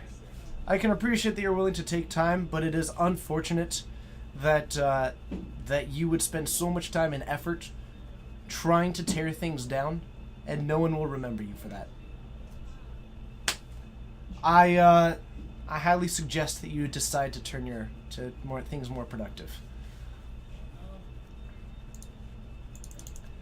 So, we have got Aquarion Ranger out for Coleman. Pendelhaven out in the field, going to be boosting creatures, does make Goblin Lackey significantly worse, but Corbin's got his own sitting out. Interesting to see a Pendelhaven to boost this Goblin Lackey. Okay. You have a deck of Elves and Wolves. Green and Black is an awesome deck. Green and Black is a great deck. Green-Black is also often referred to as the Rock back in the day. And a Goblin Chieftain coming down. We've got some haste. It's going to attack for 2, and Coleman going to fall down to 18. Now Corbin's only at 19 currently. This Chalice on 1, pretty potent against Coleman's deck. Who won game 1? That would be Coleman. It should be showing up now. I accidentally put in the number 10. Tebin, that's exactly where I got it, to be honest. It's like, credit where it's due. I don't have the time to go for the full quote, but like, I really did enjoy Schwarzenegger's response there. So, we're down to 17, trying to play fair magic for Coleman, and we're going to go for a Reclamation Sage. Dropping it down, using the Aquarion Ranger to untap a land, getting an extra mana, playing out the 3-drop on turn 2 to take down the Chalice of the Void. Suddenly, Corbin in trouble. Can we fight past it? Sad LK with the bits, with the donations. You're amazing. Thank you so much for the support. You have always been an incredible supporter of this stream as a mod, as a donator, and you are nothing short of amazing. And a pyrokinesis from Corbin to jump things out in response. While the Chalice of the Void is gone, so is Coleman's board. Gisela, thank you. This was sent in by a viewer. There's a standing rule in the stream that if people send in a family-friendly hat, I will wear it for a stream. So it was decided by one of my co-hosts a long time ago. I think it was Bryce, and it has stuck since. Not many people have taken advantage of it, which I think is incredibly reasonable of people. But it is kind of fun to occasionally just wear an unusual hat. Kangaroo has not been in here, so I will be keeping it on hand so that I can wear it next time that Kangaroo is in, because I don't want to, you know, have Kangaroo miss out on the hat that they sent. Do we just send hats to the store? Yes. If you want to send it to the store, if it is family friendly, I will wear it. And we are going to fetch down to 13. Heritage Druid coming on down. Heritage Druid Online just needs to tap 3 elves to start generating that mana. Congratulate. We do definitely have it. Gisela, that's incredibly kind of you. Thank you. Thank you. It does need to be appropriate. And like, if you send one that isn't, I'm just not going to wear it. And I likely won't wear it anywhere because I don't tend to wear things that are inappropriate. He's been working a lot. His work has had him extremely busy. But, so please do not waste your time trying to send me a hat that isn't family friendly. If you have questions as to whether, like, as far if it's a discretionary thing, send me a picture on Twitter. I'd much rather, like, not have you waste the effort if I am going to end up disappointing on that. Goblin Sharpshooter coming down from Corbin. That looks pretty bonkers. Things are going well for Corbin. Okay. So, what else do we have going here? The, Deathrat... Ooh, nice. Deathrat Shaman getting the mana, taking down the Goblin Chieftain. While we do have the Goblin Matron, it does mean that the Goblin Sharpshooter will no longer have haste. And now that it doesn't have haste, we are looking pretty positive. We are looking pretty positive. So, what can we do?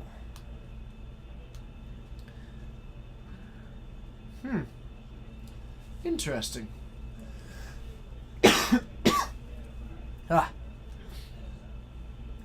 Elvish Visionary coming on down. What do we draw? Glimpse of Nature. That might be what we are looking for. Are we willing to go all in on this turn? Yes, we are. We are going to produce 3 mana right now. Thoughts on the Pro Tour? It is a phenomenal thing. I like a lot of things about it, but it can absolutely be improved. But a lot of that is slightly outside of Wizards' control. We're going to draw some cards. We did get into a Wirewood Symbiote. It is going to draw some cards, but it doesn't get us the ability to tap 3 elves. So, bringing that back to hand. The biggest thing is that I'd like to see more sponsorships in Magic. So, what is my favorite Legacy deck? Burn. Secondary, Infect. Third, Sneak and Show. Okay, you're normally playing Modern, but still not as effective as you'd wish you could be. Do I think that Legacy is a good format for an average player to get into? If you have the means financially to get into Legacy, absolutely. Hasbro, Tron Beetle, Hasbro. But I think that the Pro Tour, like, I think coverage is fantastic. So don't get me wrong, the Pro Tour coverage is good. But it will inevitably get better because we are only in like the early days of Magic coverage, just in the grand perspective. As coverage increases, that is going to be huge because that is like your step 1. If you can find a way to show the game to people, you have more people watching the game. When you have more people watching the game, you have a greater ability to produce sponsors. Once you have sponsors for the game, you no longer need to spend as much of your budget paying the players. Okay.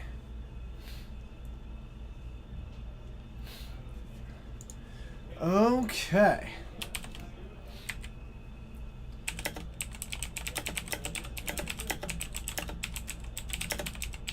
Okay.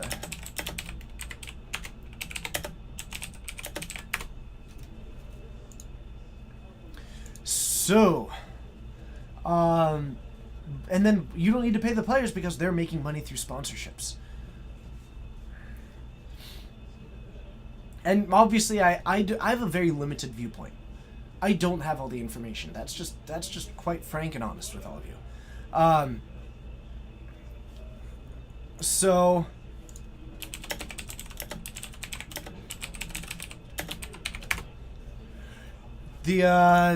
it's definitely an interesting one. Quaterhoof comes down. Corbin, nothing went right. My goodness. Even when you get a turn 2, even when you get a Chalice, nothing went right for Corbin there. God, this matchup's abysmal. This matchup is just abysmal. Oh my goodness, that hand. Coleman takes it in 2 with 20 minutes to left. My goodness. My goodness. So, goblins are fair, elves are not. Yep, pretty much. Yeah, that's probably pretty true, Ziftwitch. That's pretty true. Okay, before memory, yes it is. Yes, it is. But, like, the thing is that I think that Magic would do well to start getting sponsors. And, like, not even, like, I think that right now a lot of the sponsorships are based around, like, Ultimate Guard.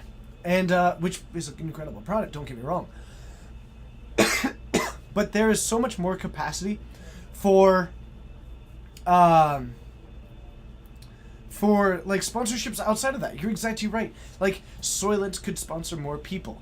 Smooth, like Jamba Juice. Jamba Juice could, and like I know that I'm breaking our generic thing, but Jamba Juice could sponsor a streamer. Have a smoothie at the beginning of your tournament. It is phenomenal advice to have like a fruit smoothie at the morning of a tournament. Jamba Juice could start getting sponsorships for the streamers. Now the chairs, like if you have a team that's streaming a lot, have like a chair company. Suddenly you've got sponsorships from there. Maybe you've got another food company sponsoring you. Suddenly you start looking at some ideas like you are streaming on a computer. Get some computer parts streaming on that one.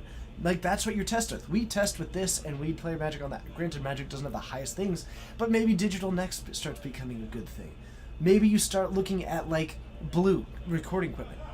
Incredible. Products, they could sponsor people. So like, yeah, we use Blue equipment. So like, bags is a great idea. The idea is that there is capacity in the game for sponsorships. Like that's what it should. That is, I think, and obviously there's a lot of small steps to get to this. And I don't know all of them because I'm not hugely trained or educated on that process, and that's just where I'm at. So maybe there are barriers that I don't see. But the step that I think is going to be the next elevation in people existing as true professional players that are like, that is their livelihood. They are making enough to like survive, and not even like survive, but to like live well. When you have pros that are living extremely well purely off of play, then that's, I think, like a step in the right direction. And I think that the sponsorships are a huge step in that one. And the kind of like hand in hand is that the coverage needs to also move up, because sponsorships are a lot easier to get when people are watching you wear that gear. So that is the TJ quick 5-minute spiel as we watch these players de-sideboard for what they were bringing in. Is there any elf card that will get you back? I'm not sure what you mean by that. What is up? Oh, me. It is good to see you. Let's head on up to the booth, see if there's any other Magic to watch. Otherwise, we'll get ready to call it a night. Thank you, everybody, for sitting through with me while I'm feeling a little bit under the weather. I know that I've been resting my voice a little bit tonight, so I apologize. But so you're saying Magic should take a page from esports? Entirely. Entirely. The Brawn Bot of this sorry, we'll talk when we get up there.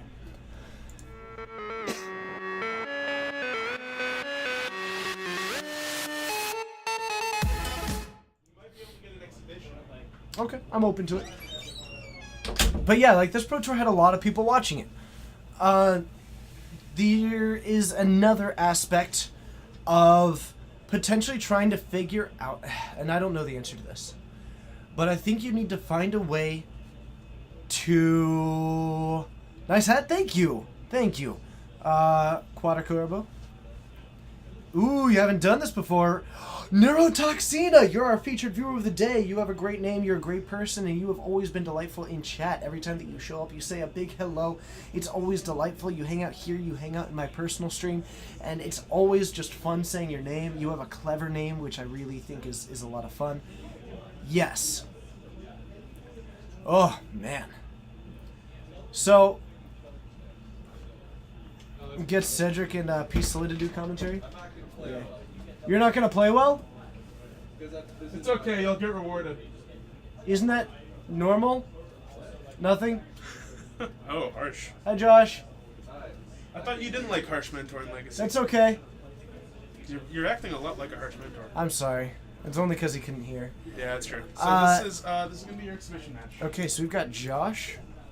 against Steven. Yep, and they're playing each other's decks, actually. So what's Josh playing? Josh is playing the Abzan Stoneblade deck, and Steven is playing Blue Red Delver. Interesting. I think Stoneblade wins. I think so too, but I'm not. After what happened to me game 1, I don't know what's gonna happen at all. That's true. Man, I can't believe you won that. I can't either, honestly. That was, and you reset 3 times. Yeah. I don't know. I don't know what happened to that game. All right, let's watch some exhibition magic, everybody. We'll see you down there.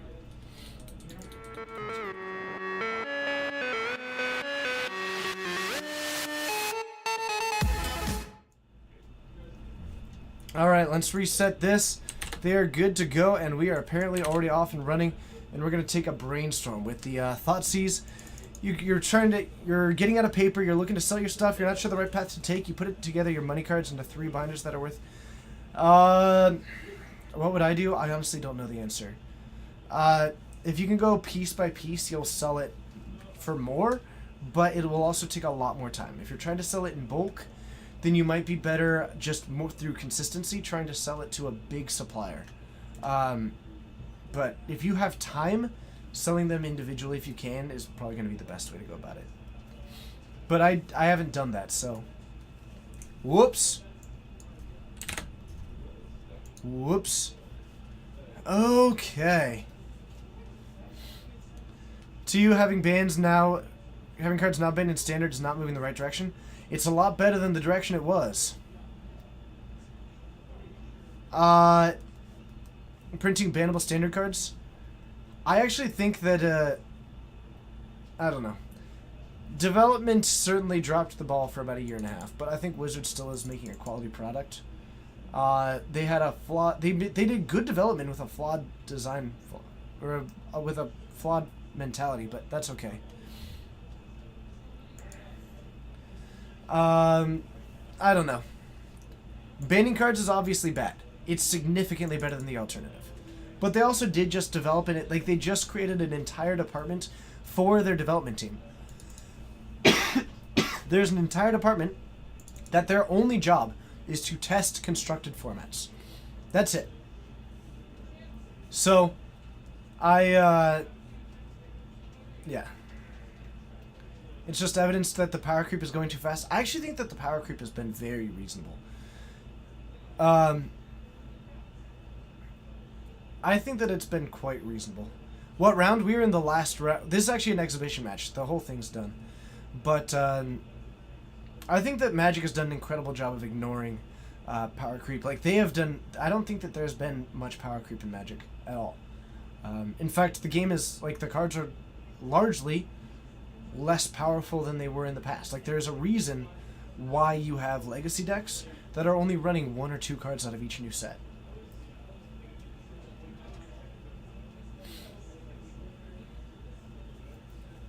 Smuggler's Copter is absolutely an incredible card.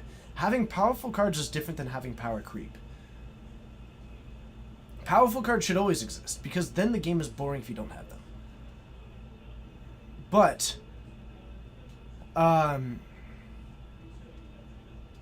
yeah. Siege Rhino is not too much power creep? Nope. It's a good card. That's incredible. But it's all with, like, good cards should exist. That's fine. But, like...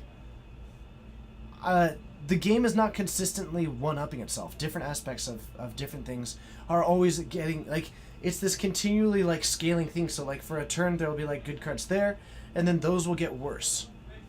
Like, but obviously good cards do get printed. That is absolutely true.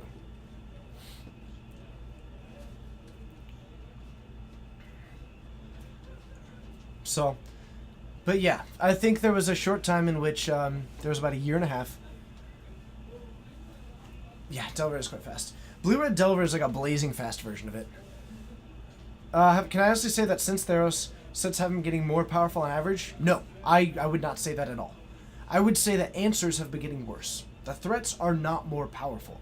The answers are garbage. And scene. Theros I actually really enjoyed as a set, though. It has very, very little to do with the true power of the cards, and has a ton to do with the power of the answers. And this was based on a development philosophy that they had, which was like to focus on making each standard feel more unique to the set that you were in. They wouldn't build as many answers. So like Innistrad would feel like Innistrad because zombies were there. And, you know, Zendikar would feel like Zendikar because the Eldrazi were good. But what it ended up doing was making it so you had no way to actually answer just the straight best deck. Number of cards that have made into Modern and Legacy? No more than usual. Not really.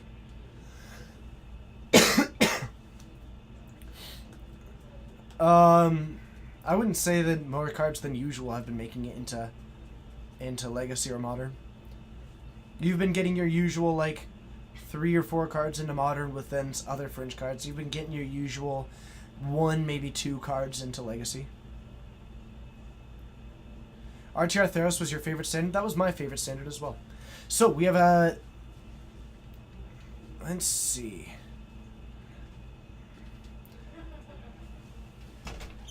It is gorgeous.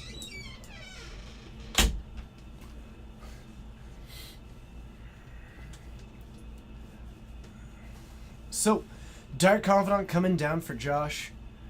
Threat quality is higher than it used to be. It depends on what you mean by used to be, but I wouldn't really agree with that. I mean, like if you want to talk about... I had a set in which I had Skullcrack, Young Pyromancer, Boros Charm, and, like, all in the same set together. I wouldn't really say that my power creep was... Like, you put Thoughtseize and Packrat into the same set. Like... I don't know. I very much I think that of all the things that they have done wrong, one thing that they have done incredibly right is avoiding power creep.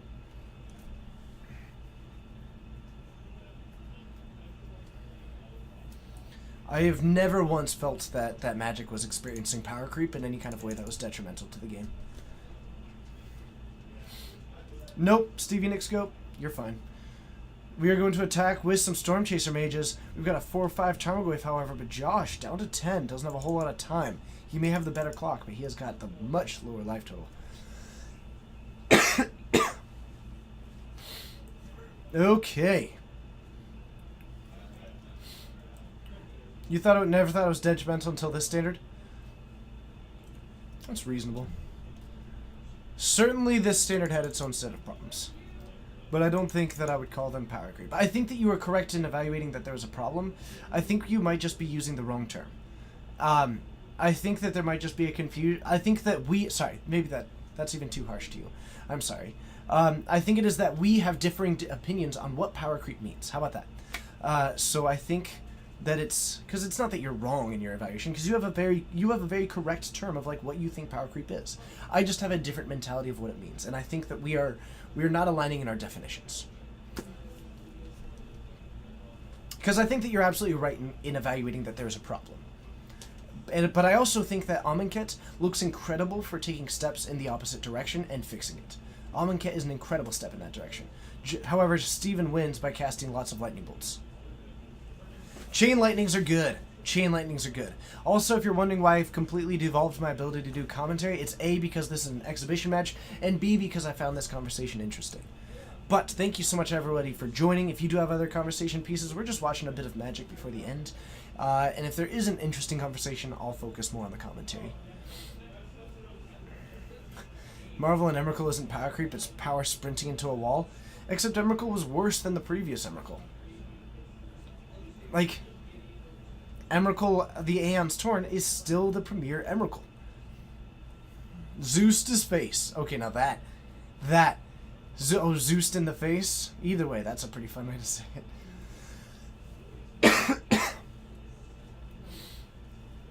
Okay. Marvel is rather worse than Goryo's Vengeance and Breach. Absolutely correct, Brickhouse. Like, there are fantastically powerful cards, but okay, that's a cool blue-red Delver. Yes, it is. It has seen some play outside of Standard. It has. It has been played a little bit in some of the, like, I've seen it in an Eldrazi Tron deck. I've seen it in some Blue Tron decks. I've seen it in Miracle's sideboard back when that was, in play. And a Force of Will is going to take down the Stoneforge Mystic. Josh not looking to deal with that card. An attack for 1 is going to put Josh down to 18.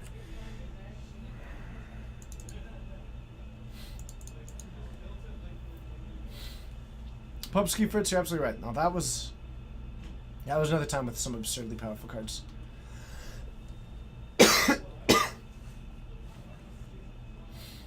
Okay. The point being that I think that Magic is sweet. I think that Magic is likely the greatest... You're right, they did switch decks.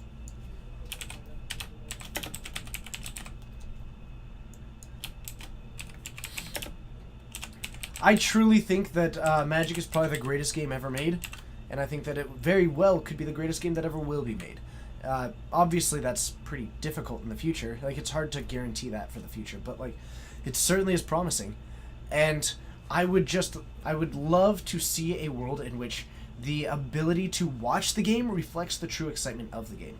I heard a really cool idea from Athena Froelich the other day, which was to basically set up the stream to where you can see the board, but not the cards in hand, so that you can react to play, and then you don't tell them the cards in hand. So you set up an actual audience at a live event with the players, like you can sit behind your player, right, from a distance, and have a board that shows the field from the perspective of your player's side. So you're looking at it, but you can only see the board. You can't see their hand, which means that you aren't going to give away information because you start going, whoa, when it's already happened. I thought that was an incredible idea that I heard from Athena Froelich. And that's such a cool idea because you can set up live Magic where people are able to watch it on a screen and be able to react so that the players can feel it. They don't have to wear those headphones. So we have got a Monastery Swiftspear coming in and taking down a Liliana of the Veil. It does sound nifty. Like, you would see the hands as they put them down, but like, oh, you mean like the hands in there? In my opinion, what is the best format? I think best is entirely subjective. I honestly... And I know that that's such a cop-out. So, I don't want to say best because it's subjective and they all have their strengths and weaknesses. My preferred format is Modern.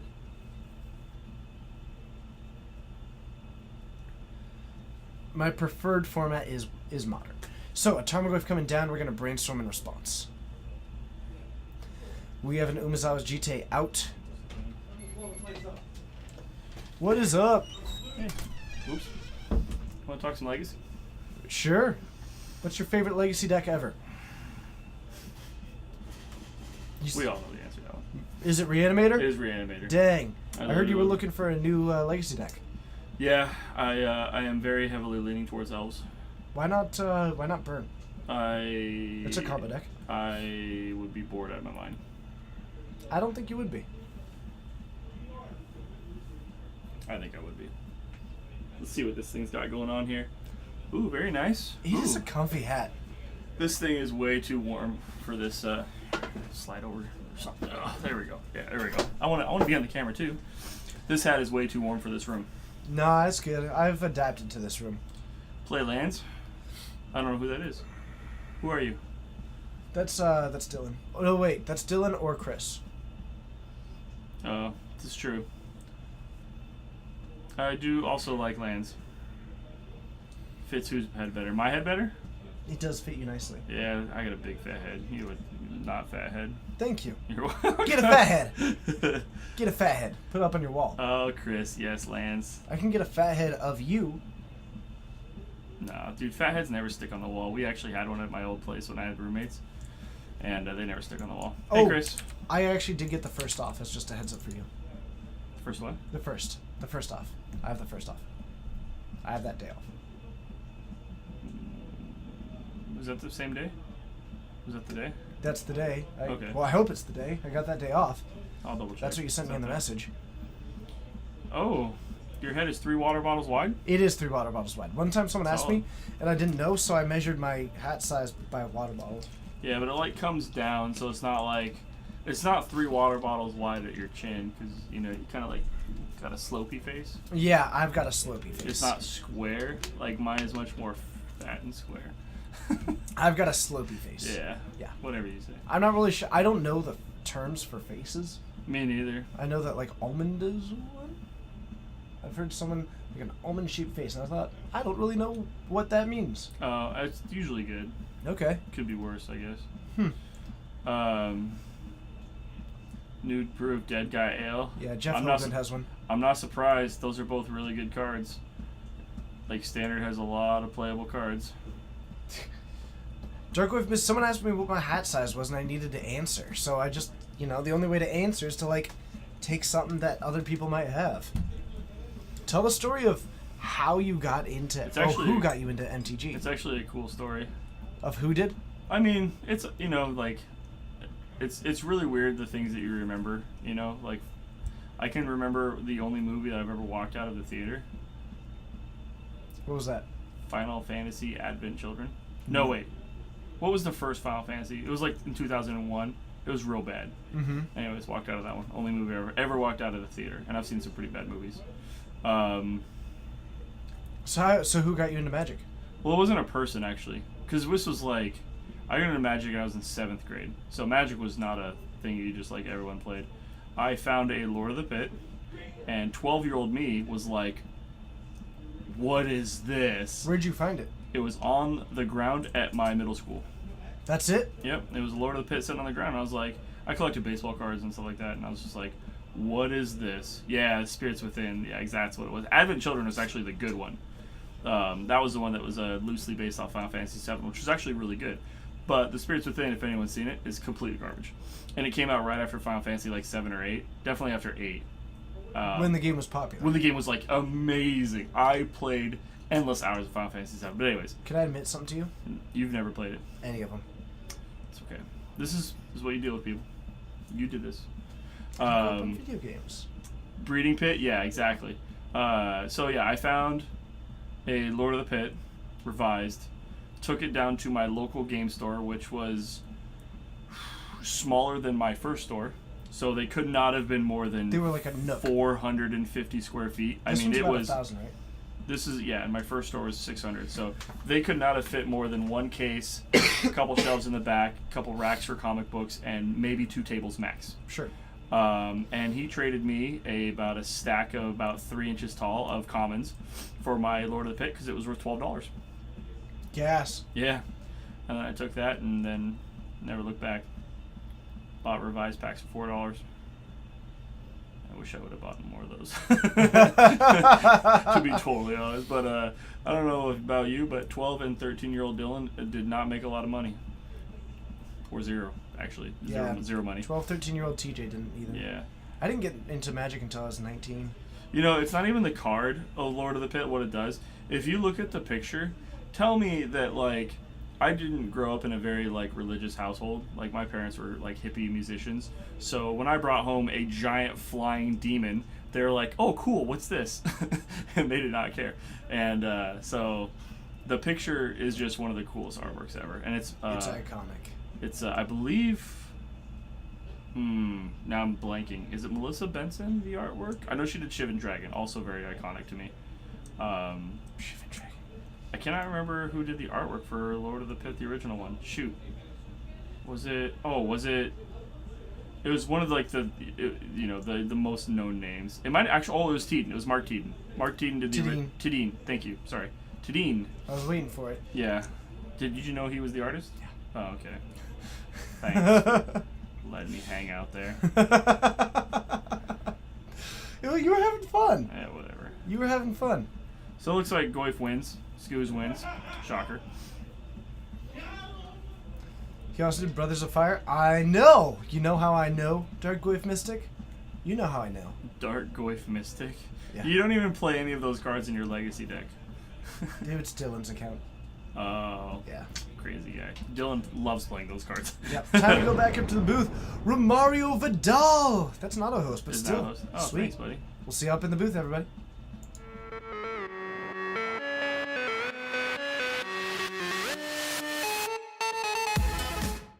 I don't know. A spoiler of what? I don't know Hello. what you're talking about. Hello and welcome to the booth. Oh, an epic segue into an iconic master spoiler. That would have been pretty cool. Man, if we ever get a spoiler. Can you imagine if we ever got a spoiler? I could. I would imagine it'd be really fun. Oh, I bet. I would imagine that I would want to spoil Grizzlebrand. That would be... Dropping a hint. Hey, Wizards. I don't even know what... Is there a bigger Grizzlebrand? What was the... Actually, now that I think about it, wasn't there supposed to be a big old demon in this next They call that Gristle trademark, I think. Yeah, dang. Yeah. Yeah, Yeah. that's true. Gristle patented. Oh, you're wearing a green shirt. I totally forgot. Oh, no. Oh, no. Hang on.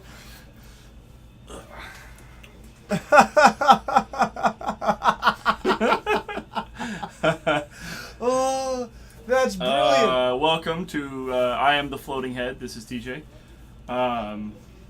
In case anyone's curious. Hey, were you going to come to my party, or are you going to skip it? Because you have no body to go with. That's funny. My green shirt. Well, at least you know I'm wearing a shirt. That's a good start. My goodness. I am wearing a very cool Emerald City Comic Con Seattle Supersonic t-shirt, and it's really cool. It's got the Supersonic logo with the Space Needle in the middle, and then the Emerald City Comic Con like swirl around it, so it looks really cool. The Seattle Sonics? What team is that? I'm gonna leave. What sport do they play? I believe Is they that play. lacrosse? They should be. Actually, I wish it'd be hockey. Yes. Let's get a pro hockey team. That would be really good. Let's just actually. upgrade the silver tips. Kaya also. Actually, it's funny. I was just talking about how Kaya is a good playing. It should be a good playable Planeswalker in Legacy. D- asterisks. Oh, what are they rating? Was it your Our joke? jokes. Yeah. Don't say our, because that was your joke. You take full responsibility for that terrible one. I don't want any part of it. So, I think we're at the end.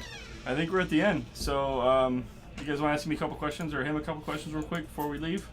Well, I'm searching up some stuff. If you have questions for Dylan, he is the store owner. You can ask me all these cool questions. I've been hinting the super cool thing that you sent me in a message recently that we talked about. I forgot. That's okay. It was a picture.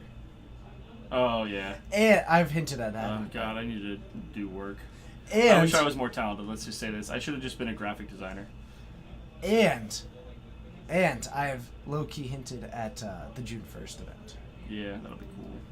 I'm super excited about that. It'll be fun. How long have you owned the store? 4 years and 2 weeks. Roughly. Yep. Yeah. 4 years and 2 weeks. God, it took me a little bit to get here, but once I did, I never left. 4 years, yeah. Have What I been else? coming here for... Because What else I is showed up online? probably in the first 6 months, right? Something like that, probably. A lot of people did. Man. And How I long just did never you left. Yeah. Yeah, me neither. It's good that I don't have a second job. It's way too much. Oh, I have been uploading videos, so I'm going to do that more often. I apologize to everyone. Should I work my way... Actually, should I just work my way backwards, or should I just continue to like upload where we've left off, which is unfortunately in January. But I've been doing about 12 videos a night, so it's going to catch up real fast. Oh, are you saying, like, Should I decide just start between from like now and work my way backwards, or should I start from here and just move forward? and just get to here eventually? Because I have been uploading a lot of videos, and it's going to be about 12 to 15 a night because they upload a lot faster now. I just don't have time to put in the times of the matches and everything like that. But they'll upload and they'll have everything. Yeah. So I don't know. I'll probably just end up just doing them. Probably. Storm Cascade. All right. Well, And I see who we're going to host. So actually, real quick before we go, I got a question for the chat. Sure. okay. Take Hang one on. card. You can trade me, No, that's fine. I'll stand up. but I want to leave. Oh, okay. Goodbye. Bye. Take one card, add any mechanic outside of Cascade, Storm, or Affinity. What's the most broken you can make a card? Dredge. Hey, I got the Okay, answer for outside you. of Dredge too. The ones that are like easily already break. I got one for you. Because Josh came up with a really good one. Cascade, Storm, Dredge, Or Affinity. Oh, no. or Affinity. Because Josh came up with Shadowborn Apostle with Ripple. I was gonna say Ripple is probably the next one. That I Yeah, have. Ripple's probably the next one. When did I have a conversation about this last? I can't remember. I had a because- conversation about this within the last 3 days about how good Ripple was. It was pretty good. Can you imagine Ripple on a lightning bolt? Just straight up. It'd be okay. Really? You think? I don't. Well, I mean, it's weird. 0 other additions. You just slap Ripple onto a lightning bolt. Well, I mean, is it a separate card? Oh, from Delve. Lightning Bolt. Delve. Oh, Delve would be good. Delve is real good. Can you Yeah. imagine lightning bolt with Delve? Dude, can you imagine Emrakul with Delve? Are you done? That's what their Yeah. example is. Oh no. No. That loves me. Nave says Then- hi. Then be a co-host. You didn't ask today. I don't ask anybody. Oh my god. Okay. Hi, chat.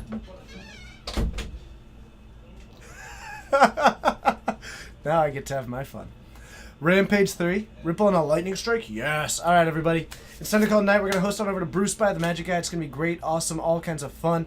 Let's rock and roll. I'll catch you all next time. To all of you out here, thank you so much for joining. We'll be streaming again on tomorrow at 6 o'clock p.m. From all of us here at Geek Fortress, whether it's good morning, good afternoon, good evening, or good night, just remember that you're for a night. Stay amazing, be amazing, you're amazing. I'll see you all tomorrow. Goodbye.